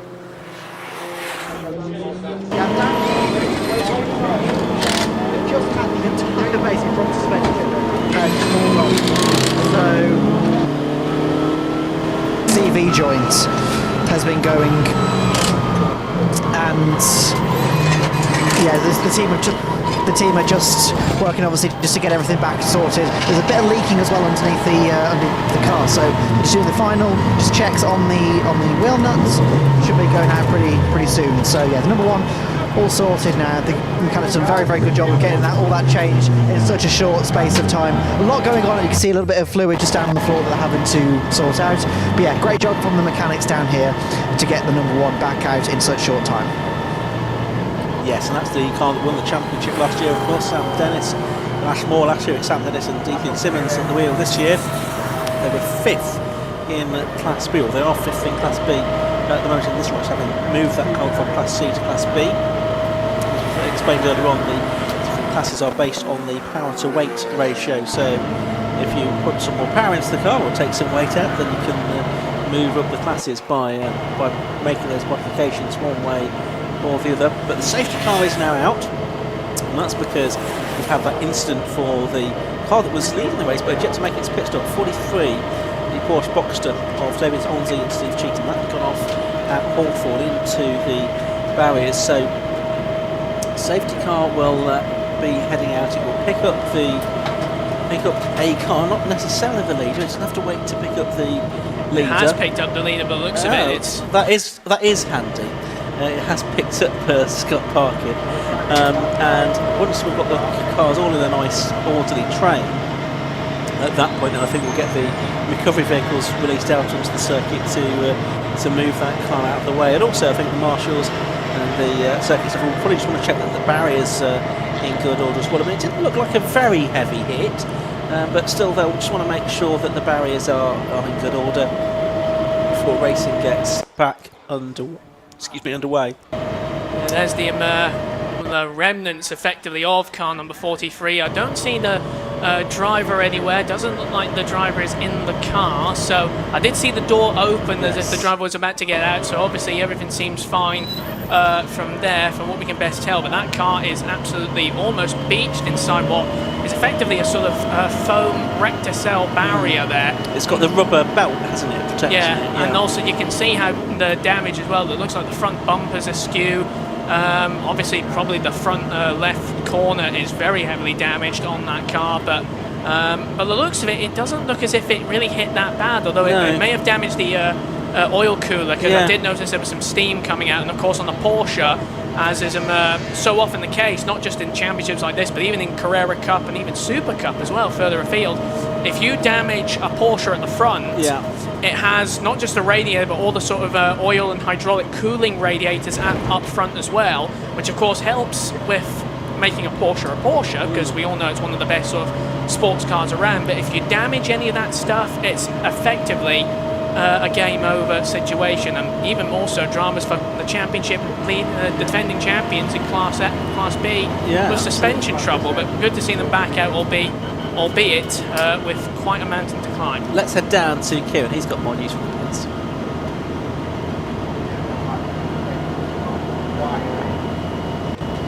I'm just down here with Ryan Parkin from car number 6, and he said there's a bit of a story going on. Yeah, dramas galore. We're not really too happy about it, but that camera's very close to my face. Yeah, so Scott and Dylan were doing pretty good at the front. Josh was troubling us quite a bit. Obviously we got round him lap 1, so he had a little bit of a cold tyre moment. And then, saw a bit of smoke coming out of Dylan's when I was sat at turn 1 there watching with the kids. And then I started sprinting up the pit lane as I saw him coming in, and it turns out that he got a limp mode with no fault code, so we can't figure that out. Then the gearbox was shifting a bit funny in 56, so we don't know what that is at the minute, so they're two outstanding issues.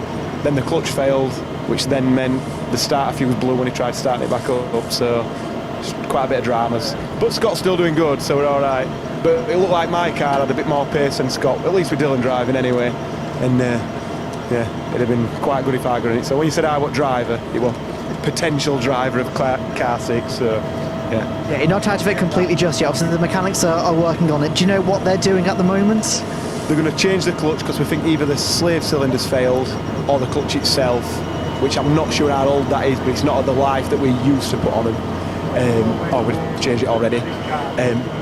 Going to do that, and then we can go out at least, if we've got 10 minutes at the end, and just figure out why it was doing the limp mode, because there's no fault codes, which is very unusual for this not to throw a code when it's got a limp mode problem. But we are asking the standard, it's a transporter van ECU, we're asking a lot of that to do 2-hour endurance, 2.5-hour endurance races, so yeah. Yeah, no, fair enough. So you're essentially using the rest of it as a practice session, a test session, to see, kind of figure out what's wrong with it and see if you can get any other data from it. Yeah, because we don't want to turn up to the next round and the first lap's be limp mode, or we do 30-minute test session next time out, and then as soon as we get in the race, 40 minutes in, it decides it's not happy with X, Y, Z. We're not, like I said, we're not sure what it is yet. It could be quite a number of things at the minute, so yeah, unfortunate, but this is racing, building your own cars. It is, absolutely. Well, fingers crossed, obviously the next round will be a bit smoother and you can get out in the rest of the race. Yeah, that'd be good. Thank you. Cheers, thank you very much. Right, back up to you guys in comms. Thank you very much, Kieran, down there. So we're still running behind the safety car. The 169 car is the only fancy car now. It did pull off at a marshal's post. Marshal checked it. The car has continued, but it is limping around, and I wonder if it's out of fuel. I think it's grinding to a halt. That looks like it's coming out of sunny out there. And I actually noticed that car slowing whilst Kieran was on the interview. It actually slowed down by the marshal's post on the back straightaway, I noticed. And it's got going again, but yeah, it's either a fuel consumption problem, i.e. it doesn't have enough fuel in the tank, or it might be a fuel feed problem. Well, it's going, and then it sort of cuts out as if it's like, oh, I'm thirsty, and then, oh, I've got something, and then... A bit of both, I think, because it's yet to make it stop. So, I mean, this is nearly an hour and a half into the race, so it's quite a long way into the race to leave its first stop, and obviously possibly too long. And there might just be the sort of dregs of the fuel in the bottom of the tank, and the occasions might be enough just to fire a few further yards along the circuit, but now it's ground to a halt again on the circuit at the complex, and yeah, it's within touching distance of the pit lane really, but a few yards to go. It just looks like it's not going to go any further. I think the marshals might need to get down to that and just give it a helping shove back to the pit lane. It's still obviously rolling, but not necessarily under its own power. And this is where you want a circuit with a bit of grading, wouldn't you? You want a downhill run to the pit lane, and he might have made it back on a pretty flat circuit like this, not getting any help from gravity, of course. Yeah, well, I can tell you, if this was not Hill, that definitely wouldn't be an issue, wouldn't be a problem. In fact, it would be even more of a problem because of the fact that the only downhill bit on Knock Hill, and you use the conventional layout, the sort of clockwise layout, it's literally down through the first corner, down towards sort of the old sort of Leslie's bit, as it were. So, and that's the only downhill bit you get. Everywhere else it's pretty much uphill. So up to the final hairpin, up to the start line, isn't it? Yeah. We saw the 43 car being taken away by the recovery vehicles there, so that's going to be out of the way for much longer. We still though have the 169 car, which is now stopped. It's still not moved from where it was, where we saw it on the live stream a moment ago. So it's basically almost on the apex of the first part of the complex. So the safety car is keeping to the right-hand side of the circuit, and all of the drivers following it around. Of course, because we're already in the safety car, it means that we don't need to sort of have another caution. It might mean that this caution period goes on a bit longer. What this does mean now is the safety car trainer's gone by. I can see the marshals, they're getting ready to just dash across the circuit and try and give that car a push. Now, whether they're just going to try and push it up against the barriers or even potentially try and get it into the back entrance of the paddock, which isn't too far away, remains to be seen. But it has ground to a halt that car. Let's give a rundown on the order as things stand, with most of the drivers having made one stop. So it's number 89 that is leading. That is the Darkside Developments Audi of Scott Park, and yes, the marshals are pushing the Simonite car, Matthew Simonite car, behind the barriers of their marshals post. 23 is in second place. That's Chris Byallen and Simon Mason. In third place is the 111 car, which is Josh Lawson and David Blackie. In fourth place is number 8. That's now Chris Webster on board the car he's showing with Matthew Titmarsh. Fifth place, and he's leading Class B by the way. In fifth place is number 83, that is Will Putskill on Michelle Myron. Sixth place is number 88, that's Joe Williams. In seventh place is number 10, that's the Rob Fennick and Andrew Shepherd car. Eighth place will be Matt Fazy, which the Cheeseman can surprise out of the race. So Matt Fazy will be eighth at number 30, and third in Class B. Ninth will be number 34, which is the Brooks and Grayson Lotus, also in Class B, and running on the top 10 will be the Class C leader. Top 10 overall, that's a great showing for Oliver Harris and Joel Osric in there. Yeah, all of those, I think, have made one stop. Faithy, for some reason, is showing he's only made 2 stops, but only one of those will have been mandatory 3 with the stop, I'm pretty sure. So still going around behind the safety car, but the Simonite car is now out of the way, I can see. So it might be, Chris, that we get going again this lap with a bit of luck. Yeah, I believe so. And also, interestingly enough, because these cars are in the safety car, that's going to really, I think, play a slightly more sort of critical strategic hand with a lot of these crews and drivers, because as we see him, number 89 just backing the field up, which means I think we are going to go green flag racing now. So it's safety car lights are out. Up to the Audi to control the pace, but again, as we saw here, no one can do anything in the way of pit stops under the safety car. Once they go back under racing, they can do so. In fact, we are now racing with the 89 car getting a good jump. And also, interestingly enough, as you can see, for those watching on the live stream here, on the screen, yes, the number 8 car is second on the road, but that's not where it actually is on the net race order, because of the lap differences involved. So just to clarify, because it does look like, oh, there's a Ginetta in second, then Porsche third, then Honda fourth. It isn't. That's just how it appears physically on your screen. Yeah, they're all on different laps. Timing it's different. There's 11 seconds between the first 2 cars, which is the parking car that was the first car on the road, 89, and then Chris Brown and Simon Mason, Cupra in second place, the TCR car, and then it's 1 lap down is the Lawton and Blackie BMW. That's that car. You can see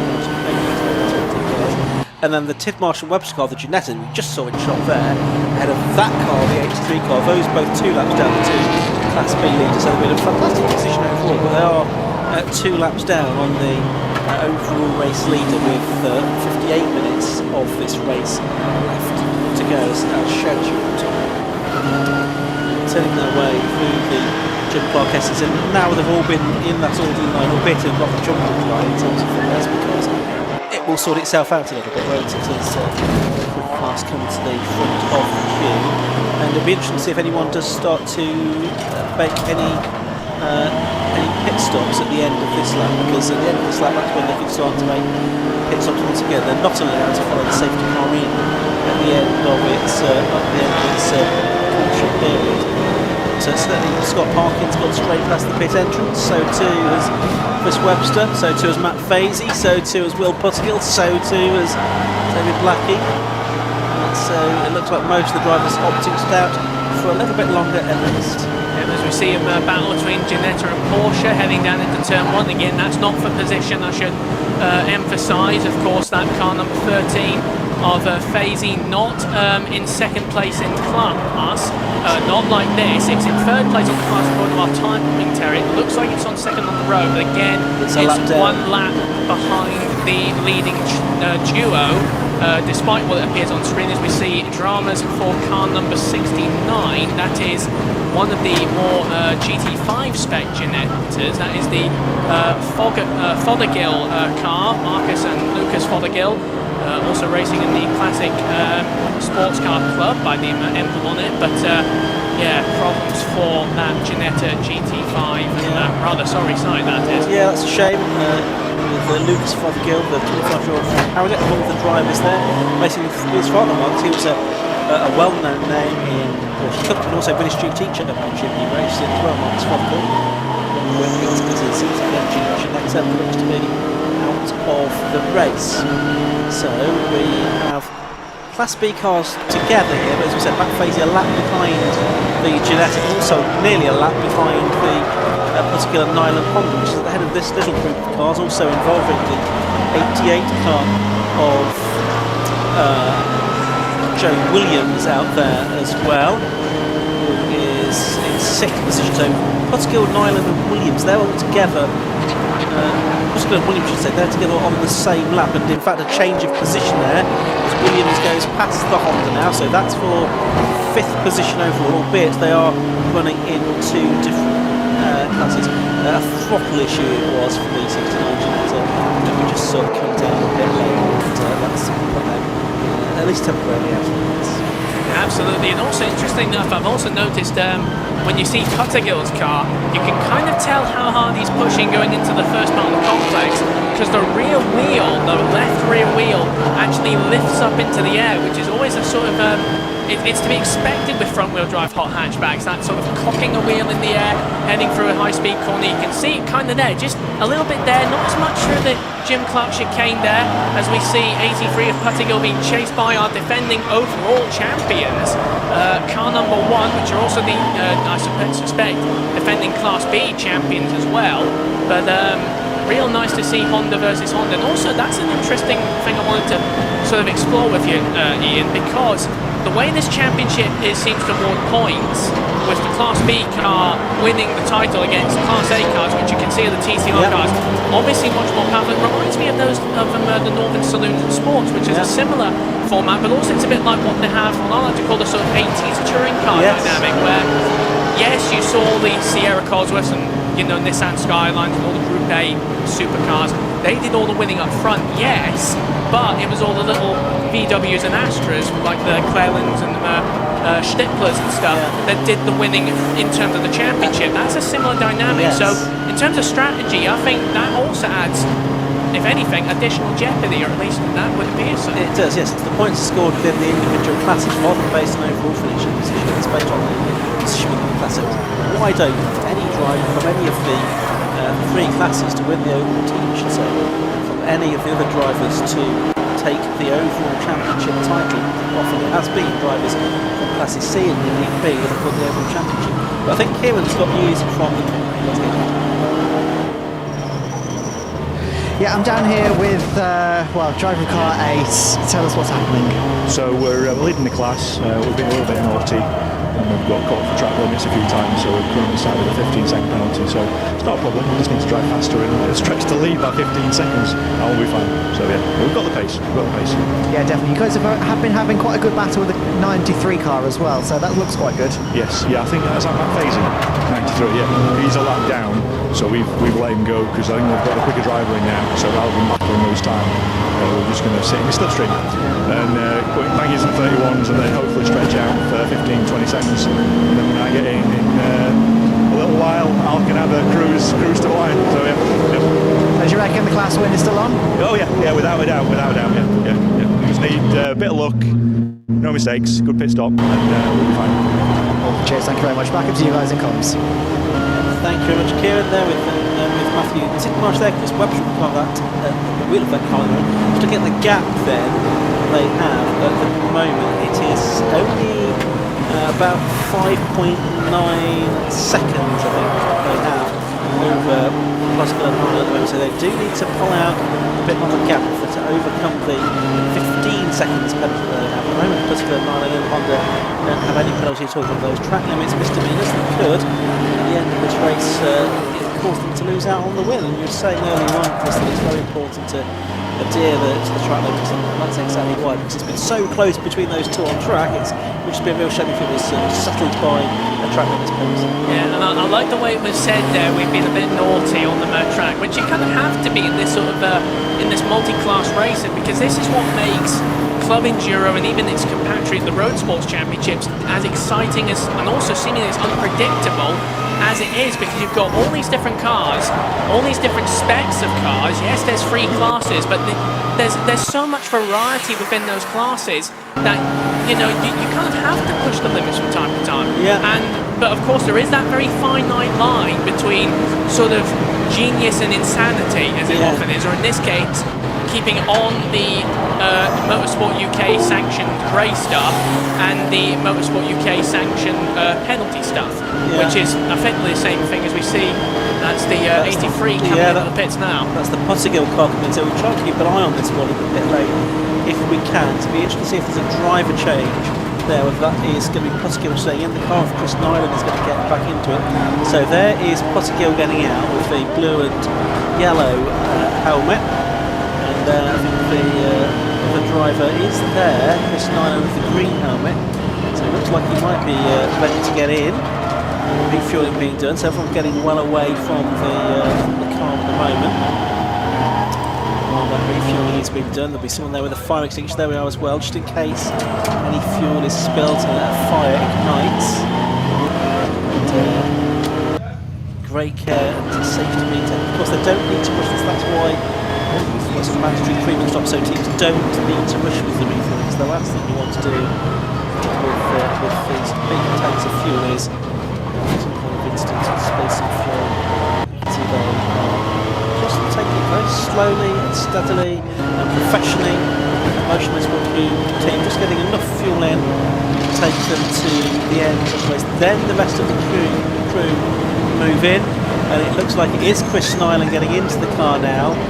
Because it's the green helmet to driver, and again it looks like another tyre change, so they get through the tyres on this car, because I think they changed tyres on the first stop as well, so nothing being left to chance here, making sure they've got enough for the final 50 minutes of the race.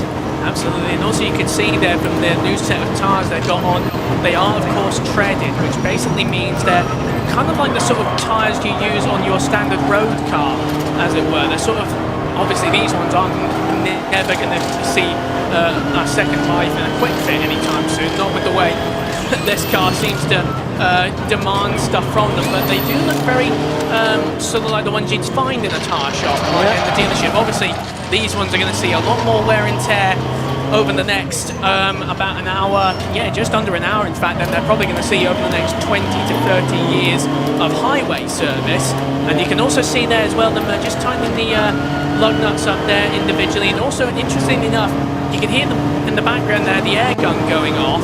But, and this is something I've learned from other club racing series, when you do a tyre change in club racing, because these wheels are very almost production spec, it's not like NASCAR where it's like all in a circle, then back in a circle. It's that industry standard sort of star one where it's like one on the top left, one on the bottom right, and then eventually the final one at the top. So it's not, and it's all very meticulous, and that's why these pit stops are also a bit longer than normal, because obviously you can't rush up doing the up one there, because then you'll have lug nuts flying around and it's like, oh, where's it gone, and the wheel won't be secure. So and then they're just getting ready to push it out, and obviously they're seeing, I just saw someone there with a stopwatch there, so he's counting down when the 3 minutes are up. There they are, they're up now, gets the car pushed out and there's no traffic behind them, and away he goes. And that is of course 83 now with Christopher Nyland behind the wheel as car 10 heads down towards turn 1. So front tyres, just on the front, not on the rears, I don't think change the tyres. As that car immediately stops as it comes out of the pit lane, so something is not right there with that car. It is not pulled onto the circuit, it is heading down the sort of extra tarmac there, the old runway thing that would be, and the Chris Nyland car doesn't look like it's going to get back into this race, so it was a very leisurely stop. Oh, but now it's up to speed, I think. Yeah, and now he's got it fired up and gets back into the race, but he's lost some time there. That was a worrying moment for the number 83 car, and he has lost some time. And of course, crucially, in that battle with Matthew Tidmarsh and Chris Webster, they needed to finish 15 seconds ahead of him. Well, the time that car has lost there, that could make the difference for the Ginetta team. Yeah, well, that's practically guaranteed the win for Webster right there, because, I mean, we saw how slow that car was getting out of the pits. And then additionally as well, the next best car in Class B at the moment is, of course, the Fazy Porsche. That's what it says on the timing tower here on the live stream pictures. But yeah, that could have just sealed the deal for Class B right there.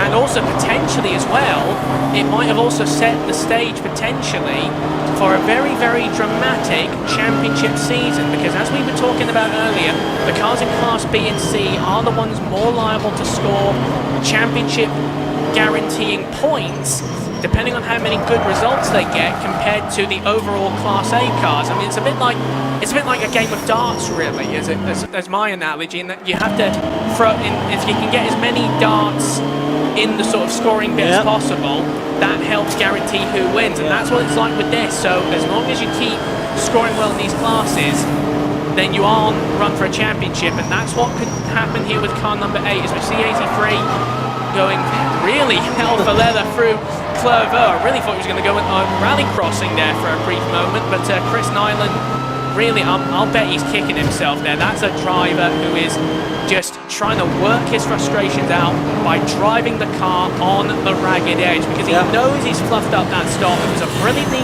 routine stop. It was fluffed up at the end on the entry exit, and you can see him now. Look at him just bumping on the bumps there through Tower Corner. He is on it. He is wanting to try and get back at that Ginetta. Yeah, and we'll only know really when the 8 car makes its pit stop exactly what the gap's going to look like between those two. It's hard to focus otherwise. There's another pit visitor coming here.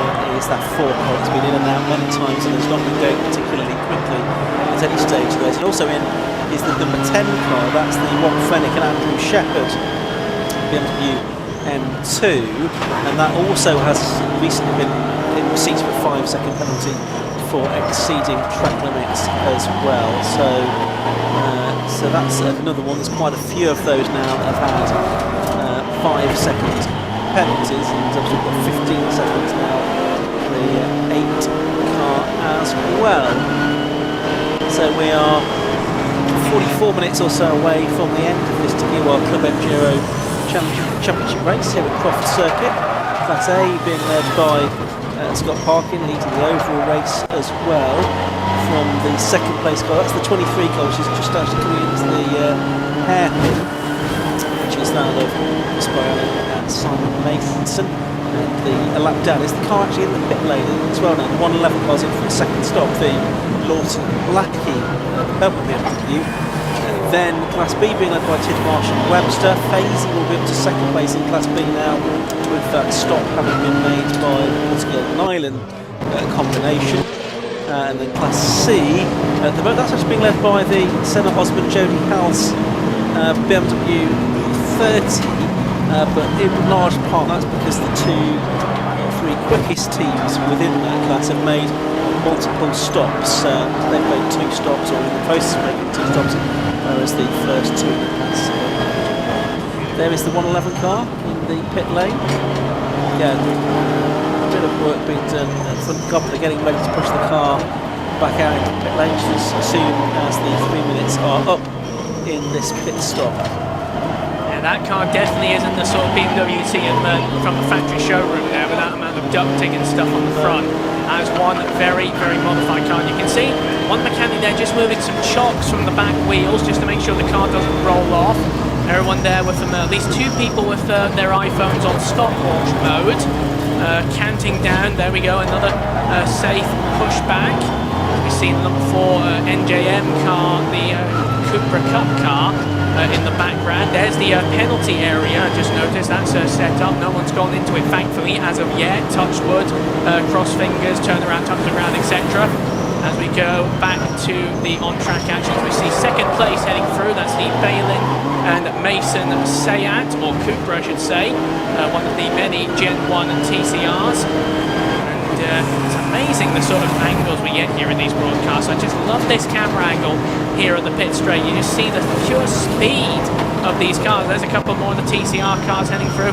There's the 171 BMW, which looks kind of like a sort of Group A touring car from the early 80s, that car. And yeah, you can kind of tell it's some of the closing stages because we've got 41 minutes, 47 seconds to go. The sun is getting lower in the sky, and of course the tension. I mean, yes, I made it sound surreal at that point, but the tension, I assure you, with a lot of these teams, especially those who are contending for championship points, will be skyrocketing ever so slightly as the minutes count down, because it's all about just trying to make it to the end here.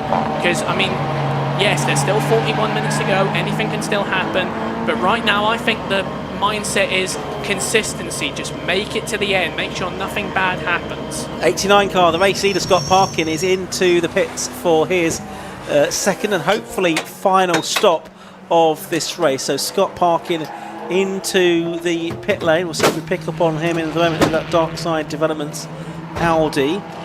He was 22 seconds ahead of Chris Boyle and Simon Mason TCR car, which now has gone past it on down into Clervaux Corner. There it is, just in shot now. And there's the 111 car, which is now several laps down, the Lawson and Blacker car. That's also made both of its stops. So Parkin's made his stop. Boyle and Mason still need to make theirs. And it will then be a question of which comes out in front at the end of that. Now, as we go deeper into the season, after this first round of the championship, we get success penalties, which drivers have to serve at the pit stop in terms of an additional amount of time that they have to serve. And those are successful drivers in each class. They have a penalty to serve next time around. The idea of that is to try and keep things nice and open throughout the season, not have one team running away with it. If you successfully won one race, it's a little bit harder to win the next, and so on and so forth. Some drivers do manage to overcome those penalties, but here, of course, it's the first round of the championship, so no such penalties to be served at the moment. Now, just having a look at what might happen in classes B and C. Obviously, we think Sid Marshall and Webster in the Ginetta might well be strong favourites, and we can see them on screen now. Chris Webster in the car at the moment in Class B. Class C, once the Ferguson and Luke car in second place in Class C is now in the pit lane, as we're watching on screen the 89 car of Scott Parkin having a tyre change, but I think it's likely to be a fight between Harrison Oswick and Hayes and Subiani, but I think Harrison Oswick are going to be favourites there because I think they're the best part of a lap ahead now of their nearest rival in Class C, but just need to wait for the final pit stops to pan out there. But yeah, the work being done by the Darkside crew on the number 89 Audi of Scott Parkin, which went into the pit stop in the lead of the race, has now dropped back down to second because the Boylan and Mason car has just gone past it out on track. Yeah, absolutely, and you can see the wheel nuts being tightened up manually. There's something you see quite commonly in motorsports nowadays, the blow dryers, the leaf blowers that they use, and you're probably thinking, well, there's no leaves to blow on those things. That's mainly just to cool the brakes down, because let me tell you, and even though I have not once touched a car brake when it's hot, thankfully, and yes, I should point out for all those watching online as well, do not try that at home ever, because these things get very, very hot, and you can see the air also being blown inside the cabin. And you're probably thinking, some of you might be new to this, well, it's a car, sure, it has air conditioning. Well, there is such a thing as air conditioning, and there is such a thing as performance, and air conditioning and performance doesn't really quite mix in a racing environment, which means that when it's hot, I mean, yeah, it was roasting in the commentary box earlier before we put the AC on, because it was about 20 degrees outside. In there, it'll be practically a sauna in Finland during a heat wave in Ibiza. That's how hot these cars can get. And you know, it's meant to help the performance of the car, but again, it is a bit detrimental to the driver, and that's why you see leaf blowers being used to try and keep the drivers cool, nice and keep them calm, make sure they still have enough reserves of energy and strength to try and make it to the end, which is important, so important in an endurance race like this. Especially when you're a solo driver. Scott Parkin took the whole race on his own. It's not as if he's had a teammate to share the driving with. The Ginetta is in, the number 8 Ginetta, so Chris Webster is in. I think he's going to hand over to Matthew Tidmarsh for the final phase of the race. So are they going to come home in front? Matt Fazy in the Porsche is also in, I can tell you, who's moved up to second place within Class B. There you can see Scott Parkin back out on the circuit, making his way through Barkov there and up towards Sunny in and Sunny out. This is lap 68 for him. Brown and Mason car, that is now in the pits as well. The 23 car, yes, that's just popped into the pit lane as well. That's a lap ahead, that's done 68 laps already. So we should see here Parkin get back ahead. He's coming into the complex now, just behind us. He will retake the lead, I think, from the Ballon and Mason car in just a few moments. We're watching the Tim Marshall Webster Ginetta, that's being refueled at the moment. Don't forget, he's got a 15-second penalty to be added to their time for track limits infringements during the course of the race. They've decided that's all the fuel that needs to go in. Cap goes back on. We'll get that car back into racing. Yeah, the 23 car's now heading down out of the pit lane, but it is going to be probably 25-30 seconds behind Scott Parkin, who is already heading out of the chicane. So it's going to be Parkin still in the lead of the race after the final round of pit stops for the leading Class A contenders. And the 23 car now, I can tell you, that has a penalty as well. Yes, it has. That's got a 5-second penalty as well. The Alan and Mason car now. That will also be for track limits infringements, whereas Parkin has kept his nose very clean about this race. Now there's our Class C current second place driver. I think it will become the leader after the Joan Kels car's made its final pit stop, the W171 BMW 30. But that's our race leader. That's Oliver Harrison, Joel Osborne, I think, probably at the wheel of that car at the moment. Joel, who was the champion himself in Club Enduro a few seasons ago. He was the champion in 2022, wasn't he? Yes, along with Daniel Sarno in Class C. So he's looking like he's going to take that class win with Oliver Harrison and Giancarlo Works car. You can see the black cross, that's for Harris rather than for Oswin, who's much more, still 22 years of age, I think. But been racing for a few seasons now. Absolutely, and saw the Blackie car closing up on him. That's not for position, that's just putting a lap on car number 63, and indeed Treble One has just done that. And interestingly enough, I was actually down in the paddock taking photographs of these cars, as you tend to do when you've got a 12 o'clock start.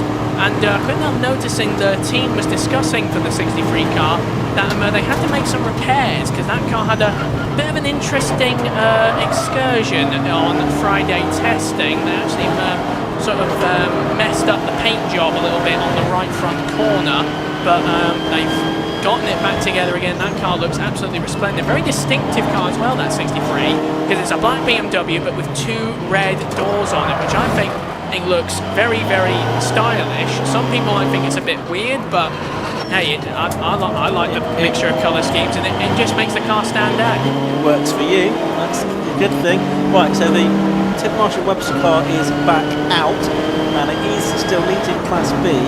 It is, I think we just need to wait for it to come through to complete another lap, just to be certain of the gap back to the second place car in Class B, so we'll get a confirmation of that, but it's looking like it's going to be over a minute back to the second place car in Class B, which is going to be the Bruskel at 9 o'clock, which of course made that very smooth stop, but then didn't get out of the pit lane smoothly at all when Chris Nyland was back at the wheel. There is the Ginetta out in front in that class. It's back to now back at the wheel of that particular car. Car 111, I'm told, has some gearbox issues. Oh, that is the Josh Lawson and David Black car. It is still out there. It's in 4th position at the moment in Class A. There's that number 4 car, which is the Alex Neville and Michael Wright set, which has been in trouble for the whole race, really. Just showing they smooth running. There you can see Matt Fazy, who is third in Class B, but he's a lap behind the Ginetta, which is the Class B leader, just ahead of it on the road, but it's ahead plus 1 lap effectively. There is the second car in that class, and it's coming through now, so it's not quite as much as I thought the gap. It's going to come to the line now to complete another lap. Let's have a look at the gap as the timing screen updates itself. It's 18.389 seconds. Now, they needed a 15-second gap, didn't they, the Tim Marsh and Webster combination of the Ginetta, and they've got that 15-second gap now.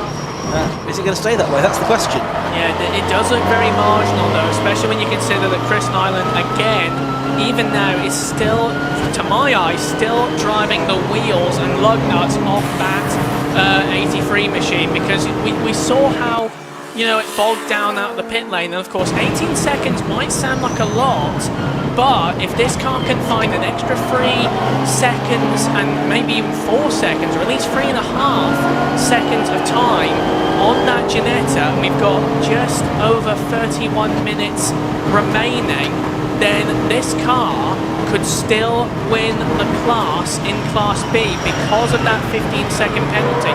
It only needs to find even just that 100th of a second difference, where it puts, say, like 14.9 seconds behind.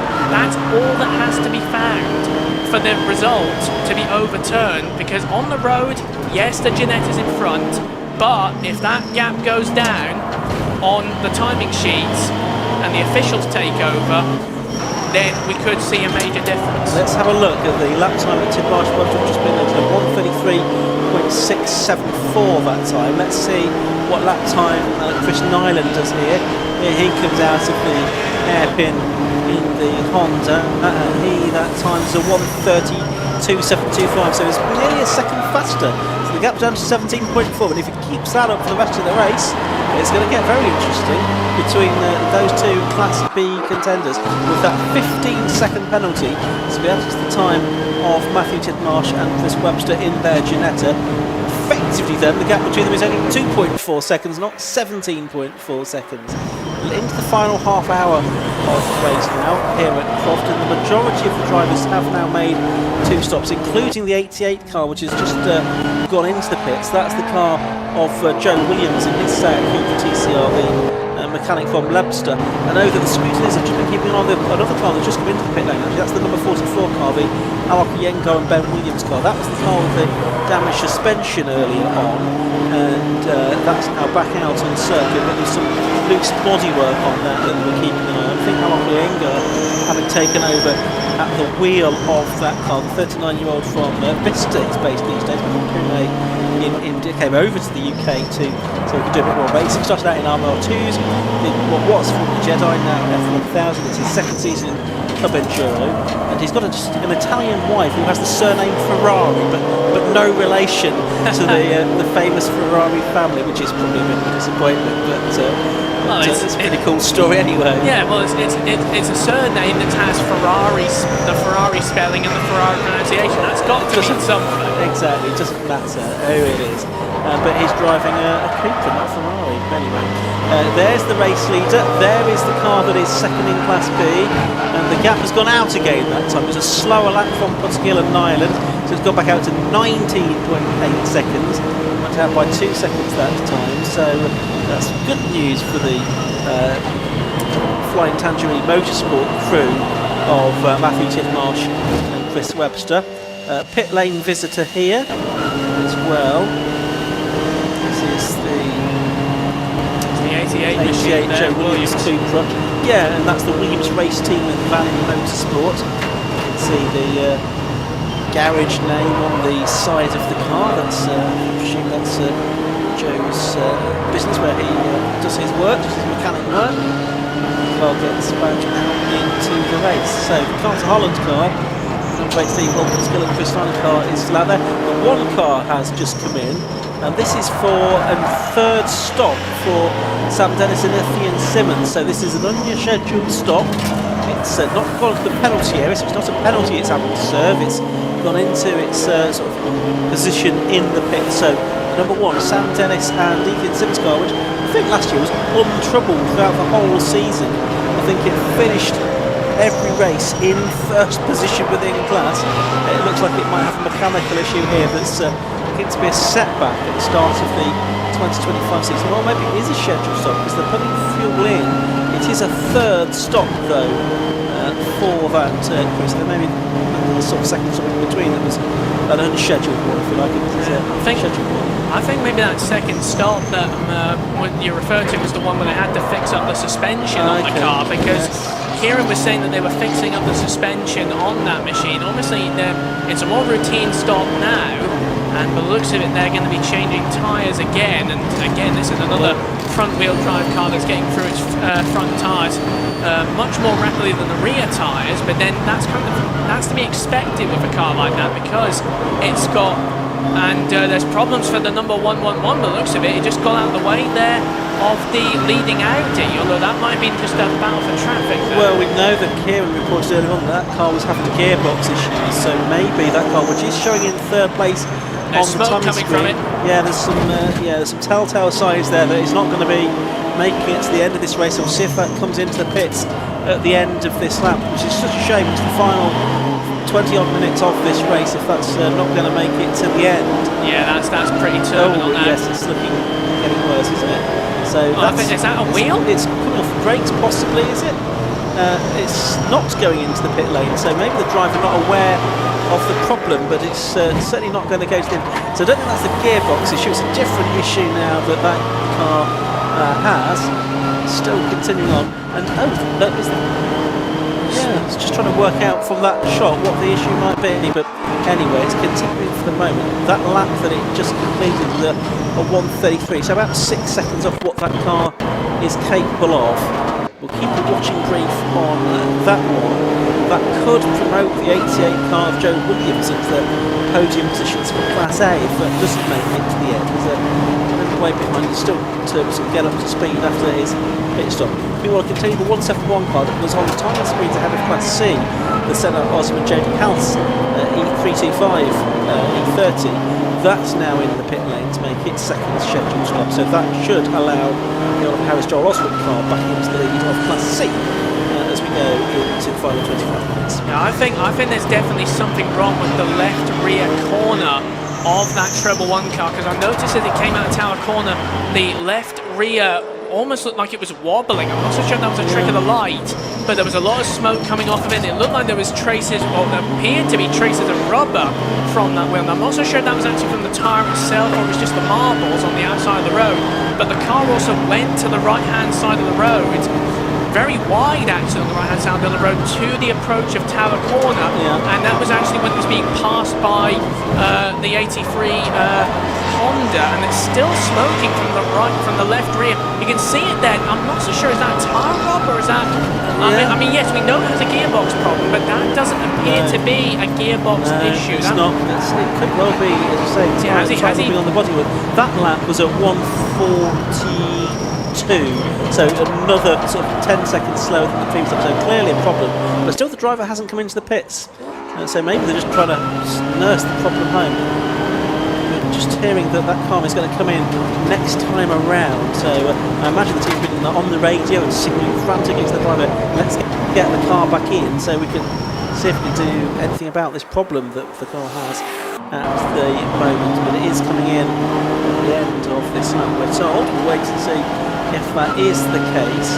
So just as far as the running order then is concerned, it's still Scott Parker in the lead in number 89. Chris Bowden and Simon Mason are second, 26 seconds behind, but they've got a 5-second penalty to serve. Then the car we've been watching, the 111 part of Joshua Lawton and David Blackie is third, but going to be heading to the pit shortly, which will drop it behind, I think, Joe Williams in the number 88 Cupra. As far as Class B is concerned, that's Tim Marsh and Webster. They've still got a big enough lead over Cuttigill and Nyland of around about 20 seconds. They need 15 given the penalty that they have to serve. Third place in Class B, albeit a lap down at the moment, is Fazy. And then Class C that's been led by the Oliver Harris and Joel Oswick car. Second, I think, now Paul Hayes, Johnny Hayes and Paul Sabiani, they move to second. I think it's going to be the Scott Ferguson and Neil Luke car that will move up to third. That's the four. That's the 111 car is coming into the pit lane. Finally, probably a couple of laps after we thought it might do. Let's head down to Kieran Mock. He's on the pit lane and he's going to tell us exactly what's going on there. Yeah, the team are a little bit concerned about what's going on here with the car, so they were frantically trying to get hold of the driver to get him in, and as you can see, they're having a quick look at the back left. They think it's a rear left tyre, so they've got a tyre here ready on the left-hand side and ready to go onto the car. As you can see, just jacking it on now, just to make sure there's no other issues. I can't see anything on there at all at the moment, but obviously I don't have the best view. The mechanics are having a proper look, but they're struggling to get the tyre off, so something's going on there. They're having a quick look. Well, they've loaded it down. They're not changing the tyre at all. Yeah, so the tyre's catching on the bodywork, says one of the marshals. So they're going to push it out as is. Yes, rear left, you can see. Oh, the wheel stopped. Okay, so it looks like there's something broken on the rear left suspension. The entire wheel just moved back. So they're probably going to have to come in the next time around and either retire or change some parts on that rear left suspension. Wasn't a tyre, turned out to be something on the suspension. Back to you guys. Yeah, okay, so we'll see what happens next if that car gets back around again to make another stop. Either way, I think it's going to be out of an overall and Class A podium position now. Now we can see on track that is the Z4 just going full shot, the number 37 car, Scott Ferguson and Nick Williams, that's going to be on the Class C podium day there. The going full shot was the 111 that's just been into the pits for that check over, but I don't think it's sort of resolved the issue as we've been hearing down towards the tower. It goes. It's not handling well, is it? As you can tell. That car's definitely on its last legs there, because I mean we saw what happened in the pit lane there. That was really unusual there when they couldn't get the tyre off the car there, and then we saw, I mean, that looked actually rather disturbing almost, when the way the tyre looked as if the car was sagging almost on the left rear wheel, and then of course when it got going, the left rear wheel, and you'll back me up on this, Ian, it actually almost shot inside the wheel arch. It was almost as if it was sort of outside, and then when it got going, it sort of like went inside. So definitely something suspension based wrong with that car. Yeah, and I think we're going to get a replay of it here. Yeah, there we go. And so you can see behind the driver. Yeah, so you can see there it's rubbing against the wheel. Yeah. And it looks like it's perfectly fine, but then watch when it goes forward. You can see it it just sneaks inside. That's not supposed to happen. It's almost as if like the wheel was almost attached, but then not quite attached. He's stayed out as well, although he's now going to see the black and orange mechanical warning flag, which is that he will need to come back in, because he's now being told to come back in by the officials, where the scrutineers will want to have a look at that car before it's allowed back out on track again. But I suspect they might not within time available in the way to be able to fix that car again. But it's surprising that the driver's staying out, really, because it's obviously not handling well at all. I think he would be very well advised to pay heed to that mechanical warning flag, and probably the team on the radio. I think that car is certainly driving some reduced pace now down the back straight. I think he's probably got the message there that he needs to bring the car in. So it does now mean that up into third place has gone the 88 car, Joe Williams, so he's up into a podium paying position. It also means that the Tid Marshall Webster Flying Tangerine Motorsport crew, they are up into fourth position overall in a Class B car, which is a fantastic result. I'm just going to look at the results of last year's races to see if Joe Williams had any top three finishes last year. No, I don't think he did. So he's on course for a good result. If I delve deeper into my pile of information that Josh Barrett has prepared here, I can see if indeed what his best result during the course of the season was. I don't think we saw too much of him last year. Yes, we had one finish outside the top 10 during the season. Joe Williams had a great start to the year. If he can bring it home in that third position, a great takeoff. Here though, I think we're going to see the 111 car into the pit lane. Yes, he has got the message this time. It is going to come into the pit lane. I suspect it is going to be a retirement because we're into the final stages of this race now. Only 17 minutes left to go.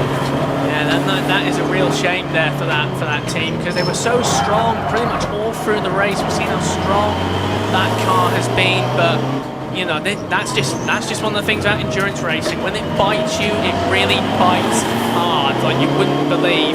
And especially in the closing stages as well, we've got 17 minutes just ticking down to 16 minutes to go. And there we see the crew trying to get that left rear tyre off that BMW, that heavily modified BMW. And they're doing all they can. And I actually noticed when it was coming out of Tower Corner how off the wheel was. It almost looked like it was bent almost at a 20-degree angle. Yeah. So Mechanics getting right underneath them, aren't they? Just have a look, try and figure out exactly what's causing that problem. clearly something suspension related.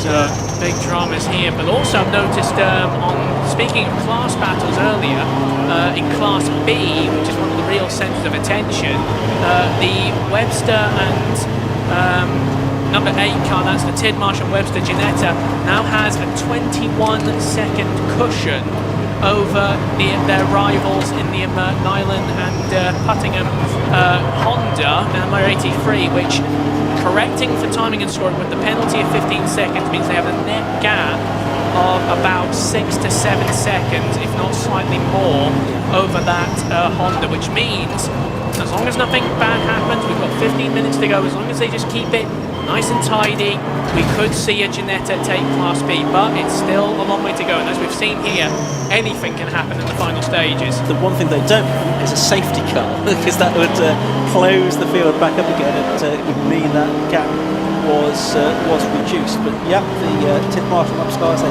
Flying Tangerine Motorsport who won Class B last season, looking good for a first win of the season here. They won at Silverstone and Alton Park last year, and they're just actually side by side as they come down the straight with the overall race leader Scott Parkin, who won the Class A championship, Class A and Class B championships together, Class A and Class B leaders together. Darkside development car for Scott Parkin, he had 3 wins last year at Brown, Snifton and Alton Park. And, in 2023, think back to the previous year's championship. That was when Scott Parkin and Daniel Sylvester duo in Class B with the championship. But back to the 111 car. And there's the damage to the suspension there in the 111, and that does not look healthy at all. That looks like I'm not so sure what part of the suspension that is, but that does not look like it is at all straight or aligned. It's not going to get fixed, is it? Put the wheel back on, but I presume that's just to drive it into the garage rather than anything else. Yeah, that's going on the trailer. That is. Yeah, so Scott Parkin then continuing to lead with about 14 minutes of the race left to go, by 20 seconds from Chris Allen and Simon Mason. So it's the Audi leading, it's the Cupra in second, it's a Cupra in third as well. So good performance from those two cars, the TCR cars, proving ever reliable, filling 2 of the first 3 places on the podium. Not necessarily the case for some of them. There have been a few dramas for other drivers out there, but possibly induced by the driving rather than because of the robustness and reliability of the car per se.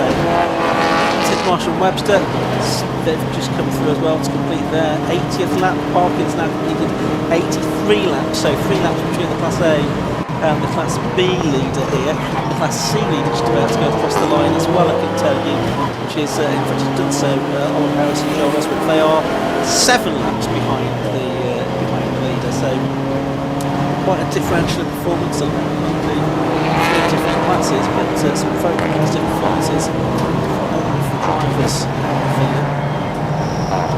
Shame that we've not really seen the other Darkside development car. I think Ryan Parkin talked a good game, he said that we thought he might get to go out for the last 10 minutes. Well, if he's going to do that, there's only 3 minutes left to go. It's feeling like it might be a little bit too late for that now. Yeah, but also they really had a strong showing, both these cars, but again, that's just endurance racing, isn't it? It's just the attrition rate that we've had here this weekend, not just in this race, but also all the other races we've had over the course of the last 2 days here at Croft, has been rather surprising It's actually. quite high. Yeah, it's been a lot harder than I was expecting it to be. Yeah. And again, that's just been proven that even the best aren't immune to trouble in endurance racing. I think we've got I think we've got 17 cars that they're circulating, because we've got 16 that are sort of in contention. We've got one that's sort of several laps behind, which is the Brighton Neville car. It's 34 laps behind the leader, but it is still circulating. It has been, I think it's made 6 pit stops during the course of the race. Now, here's one to keep an eye on. That's the 83 car, which is just behind Fazy on the road now, but nearly a lap ahead of it on track. Now, what's the gap between the 83 car of Nyland and the Tidmarsh Motorsport car? It's still around about 21 seconds, so they've not got any closer to the Ginetta. So I think Matthew Tidmarsh's confidence when Kieran spoke to him early on, it's not misplaced, because they felt that they'd have enough up their sleeve to try to remain ahead of their Class B rival, and it looks like it's going to turn out that way. They've got about 6 seconds to spare, with around about 11 minutes of the race to go, waiting for the cars to head down towards Tower Corner. Hearing news that the Darkside 6 car for Dylan Vector and Ryan Park is going to head back, so it looks like the work that they've done has not been completed. So they want to get that car out in a test session before the next round at Silverstone, I think, to make sure that the problem they had with the car going into limp mode and without the fault code showing up on the electronics, they want to make sure that they can figure out what's gone on there, so they don't have the same problem when the championship heads to Silverstone on the Grand Prix circuit for the next round on the 1st of June. It's not part of the 750 Motor Club race meeting, it's not an Alpha Live streamed event, but we'll have more action from the championship streams later on in the year. Certainly Alton Park and Donington Park, that's couple of meetings of the season will be subject to full live stream coverage courtesy of Alpha Live as we watch the 83 car come out of the corner. Does the gap come down? No, it's still around about 21 seconds. It's quite stubbornly staying at that similar kind of mark now, isn't it? So it's looking good for Tidmarsh and Webster. Yeah, absolutely. And this battle, of course, I think it also shows that there was a bit more consistency being played here by the Webster and Webster Ginetta, because we saw early on that the Honda was closing that gap, closing, then the Ginetta sort of rebounded, sort of adding 2 seconds, then 2 seconds on, but now it's just, everyone's just trying to be consistent. Again, we've got 9 minutes 47 to go. There's not really much need to push it at the moment. It's just about managing gaps, just trying to make sure everything's in a rhythm, in decent flux. As we hear some tire screeching, that was actually the 89 car going through. That car still being pushed hard, as we see our Class C leader. That is the Oliver Harris and Joel Oswick BMW, still running fairly well, and they are 10th overall as well. So we've got the top 4 in Class A, rounding out the 1st to 3rd and then 6th. Top 5 in Class B, rounding out 4th, 5th, then 7th through 9th, and then 10th is this BMW that is on screen now. If you're watching the live stream, of course, car number 63, that is our Class C leading contender. It is interesting. We've talked about the levels of attrition quite a bit of retirements, and most of them, unfortunately, have come from Class A, because we had more Class A cars than any of the other classes taking the start of this race. We had 12 Class A cars, we had 7 in Class B and 7 in Class C as well. It's the Class A cars that unfortunately have had more retirements, I think, than from the other classes. So something to be said for that.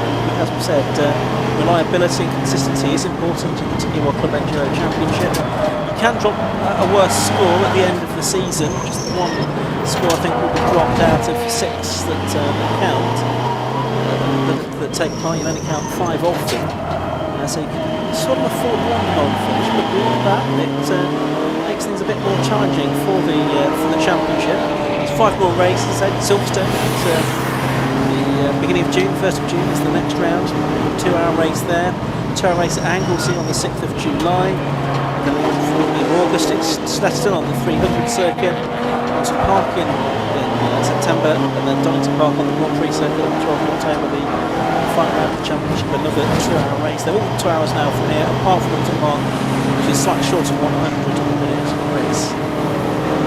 It's 7.5 minutes or so to go here. There is, and that 63 car that's still leading. It's 58 seconds ahead of its nearest class rival.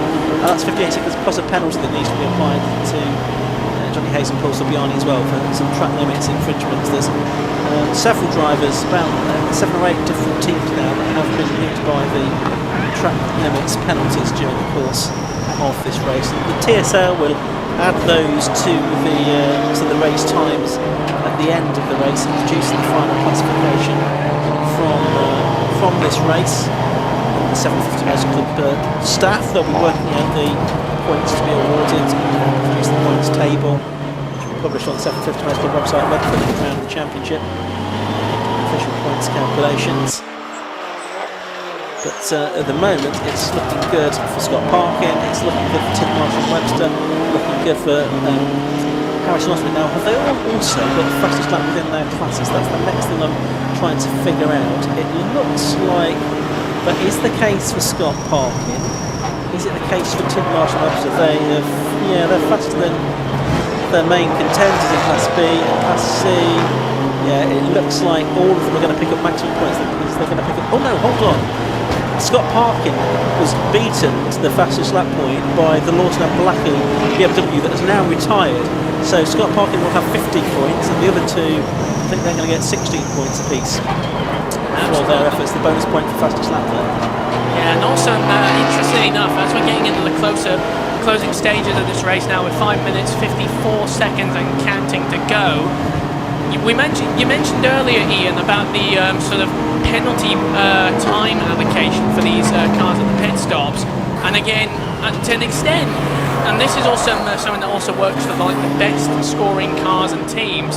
At this point in the season, I'm tempted to say, what kind of dynamic do you think that brings out in the drivers? Because yes, you want to start the season off strong, but then it also makes one sort of think, how much of a good start do we really want? Because, I mean, you don't get in, it's a bit like in Britcar and other championships where there's no penalty point structure added for pit stops at the beginning, so it's like, yeah, we can relax and leave for it, but at the same point, there's got to be some part of these drivers' minds that's thinking, and even teams' minds thinking, yeah, do we really want this first win, like really that badly? It's a long season, and also, as we've seen, the pit stops can be really crucial, especially with these extra allocations of time added on. So, how do you think that's something that plays on the mind? I think the driver will go for the win. They'll go to pick up the most points they can, finish as high up the order as they can, and they'll worry about any sort of consequent pit stop penalties that they have to serve in future races after that. I think getting points on the board is most important, and then, well, it's just down to the strength of their driving, the sort of team that set the car up, isn't it, for the future races, to try and to maximise the points that they can bring next time out. I think getting the points on the board is really important, especially when you've got your rivals being maybe a little bit off song, not getting to the checkered flag. If you can get to the checkered flag and pick up the points, then, well, you've straight away got an advantage. If you next time out, your rivals might not have such bad luck, and you might find it tougher to bring the car home for maximum points within the class. So we are into the final 4 minutes, so final 3 or 4 laps of this race now. Only about 16 or 17 cars still circulating in the 26 that we had started. We lost Michael Downey, of course. He had that wild moment through the field at Tower. We lost the 92 car as well. That was the car of Daniel Douglas. I think he was putting some fluid onto the tyres that caused him to spin out. We lost the Richter and Ryan Parkin, Darkside Developments Audi. That was with going into limp mode, clutch issues, and really out of issues really. We've lost the Wayne Lawson and James Pickford Audi, that had a misfire. We lost on track the Conor Wilkinson Hughes Mazda MX-5. That part's up, but there has just been a bit of contact there, we understand, for the number 8 Jeanette. Now, is this going to be crucial for the Class B lead? Let's see what kind of lap time has been done here by the Jeanette and the Flying Tangerine Motorsport car as it comes over the line that time. It's done a 1:34.344, which is 3 seconds slower than its best time. What is the gap going to be to the Chris Nyland and Will Puttergill on the Civic? That's about to come over the line now. It still feels like it's well over 15 seconds to me, and the gap between them is, well, it's 17 seconds, so it has come down. by 4 seconds on that lap. Are we going to get some late drama as we go into the last couple of laps to see what happened there with the Tidmarsh and Webster Ginetta? It looks to be going okay though, Chris. Yeah, well, as far as from what I've been seeing on the timings for the Ginetta have been fairly consistent. They've still been hovering around the 17 to 19 second bracket, but that contact that we were informed about, that seemed to be a case of the number 23 TCR car, that's the Biolin and Mason car, just scooting its way up the inside of the Ginetta, but there was another car, I think the Lotus there, one of the Lotuses was also involved, and it was just a case of 3 into 1, just barely going through the complex there, and there was a slight touch, or at least some dust being kicked up, but it doesn't seem to have affected anybody, certainly no damage. There's the Lotus there, the number 34 car, that was the one that the TCR car tried to get past as well as the Ginetta, but it seemed there was just a sort of a slight disagreement of like, whose real estate is which, but it seemed like everything's still hunky-dory. Let's have a look at what lap times the car do this time. It's up and over the line again to complete another lap, and it's back into the 1:32, so not down to its ultimate pace, but a bit quicker than it was on the previous lap. The Chris Nyland Honda is just rounding the hairpin there. You can see the number 83 car, 17 point something seconds was the gap on the previous lap. What's the gap going to be now? It's still around about 17 seconds. They did very similar lap times that time, 1:32.4 for the Ginetta, 1:32.2 for the Honda. I've also had a change of position overall as well, because in 5th place the Honda was in 5th, but it's now been passed by the Shepherd number 10 car, that's the Robert Fennick and Andrew Shepherd BMW N2 Cup car. That's now 5th overall, 4th in its Class A division, but now 5th in front of Nyland, and I think that might have added that might have given a bit more of a buffer between the Honda and the Ginetta because of that BMW making the pass, as we see the leaders coming down with 23 seconds to go. So this is the last lap. Yeah, last lap ball has just gone out to Scott Parkin in the number 89 car then. He's led most of the race. Obviously we had the 111 BMW, which had those late suspension drops, the Norton and Blackie BMW, that was leading in the early part of the race briefly. Lost, of course, the other Darkside developments, Audi of Ryan Park. They were Dylan Richter there that did the driving, trying to never get behind the wheel, bless him. But it's Scott Parkin here. He's driven a good controlled race here, solo driver, so very consistent throughout the whole race here. He's turning his way through the Jim Clark S's for the final time, left and right flicks, up towards Sunny he goes. He's got a 20-second advantage over his Class A rival as he works his way around this final lap, so looking to bring his car home for a strong win here in the opening round of the season. Out of Sunny he goes, now short stretch up towards the complex, just 3 more corners to go for Scott Parkin. The man from Barnsley, the director of Darkside Developments, turns his way left, turns his way right through the complex, then just up to the hairpin for the 93rd and final time in this Tagiwa Club Enduro Championship race. Out of the final corner he goes, accelerating his way to the checkered flag, which is hanging out now, and there it goes. Round 1 of the Tagiwa Club Enduro Championship is won by Scott Parkin in the Darkside Developments Audi TT diesel engined car. Here's our Class B leader. That's the Flying Tangerine Motorsport car. It's Matthew Tidmarsh, I think, at the wheel of their own. The car shared with Chris Webster. They're turning their way through the final few corners, needing to finish at least 15 seconds clear of the Puttergill and Nyland car. Meanwhile, over the line there goes the Class C winner. That is the Oliver Harris and Joel Oswald car, and there, well, let's keep our fingers crossed for them. Are they going to be the Class B winner? Tidmarsh and Webster, the blue Honda that is chasing them down, is just rounding the hairpin for the final time. The Motion Motorsport car of Chris Nyland and Will Puttergill, are they going to finish within 15 seconds? There was 17 seconds behind on the last lap. I think they flash their lights as they go over the line, and the gap is, with the times corrected, now 4.4 seconds. So the penalty has been applied. It's about 19.4 seconds the gap, and so our 3 class winners, Scott Parkin 89, Class B to Tidmarsh and Webster with the Ginetta, and Class A Harris and Oswick in the BMW. What a great race we have there, Chris. Yeah, Absolutely, it lights to flag, non-stop action we've had here from the Club Enduro, and so much drama as well. We had so many fascinating storylines as well of drivers that we thought would win it, but then sort of fell at the last hurdle. I mean, the 111 car we thought was a real contender, had been all through until that suspension drama. But brilliant driving from everybody, brilliant result for the 63 team, and of course the number 8 Ginetta taking 2 Class B wins in 2 days in 2 different championships. That's brilliant, strong start to the season for them. And of course in Class A, 3 Volkswagen Group cars, an Audi and 2 Gen 1 TCRs rounding out the top 3. And strong result, but there is flashing the lights there in Le Mans style symphony is of course the Parkin number 89 Audi. Fantastic drive from everybody, and a brilliant way to end what has been a cracking weekend of racing. Certainly was, and thank you for your help, Chris. It's been good to have you on the commentary with us for this Club Enduro race. We're going to have a look at the result then. 89 Scott Parkin, the race winner. 93 laps he completed in the Darkside Developments Audi TT TDI. 27.3 seconds clear of the number 23 car, Chris Brown and Simon Mason, their Cooper TCR. A similar car in third place. A great podium finish for number 88 Joe Williams, albeit 3 laps down. It doesn't matter how many laps down you are, he's still on the Class A podium.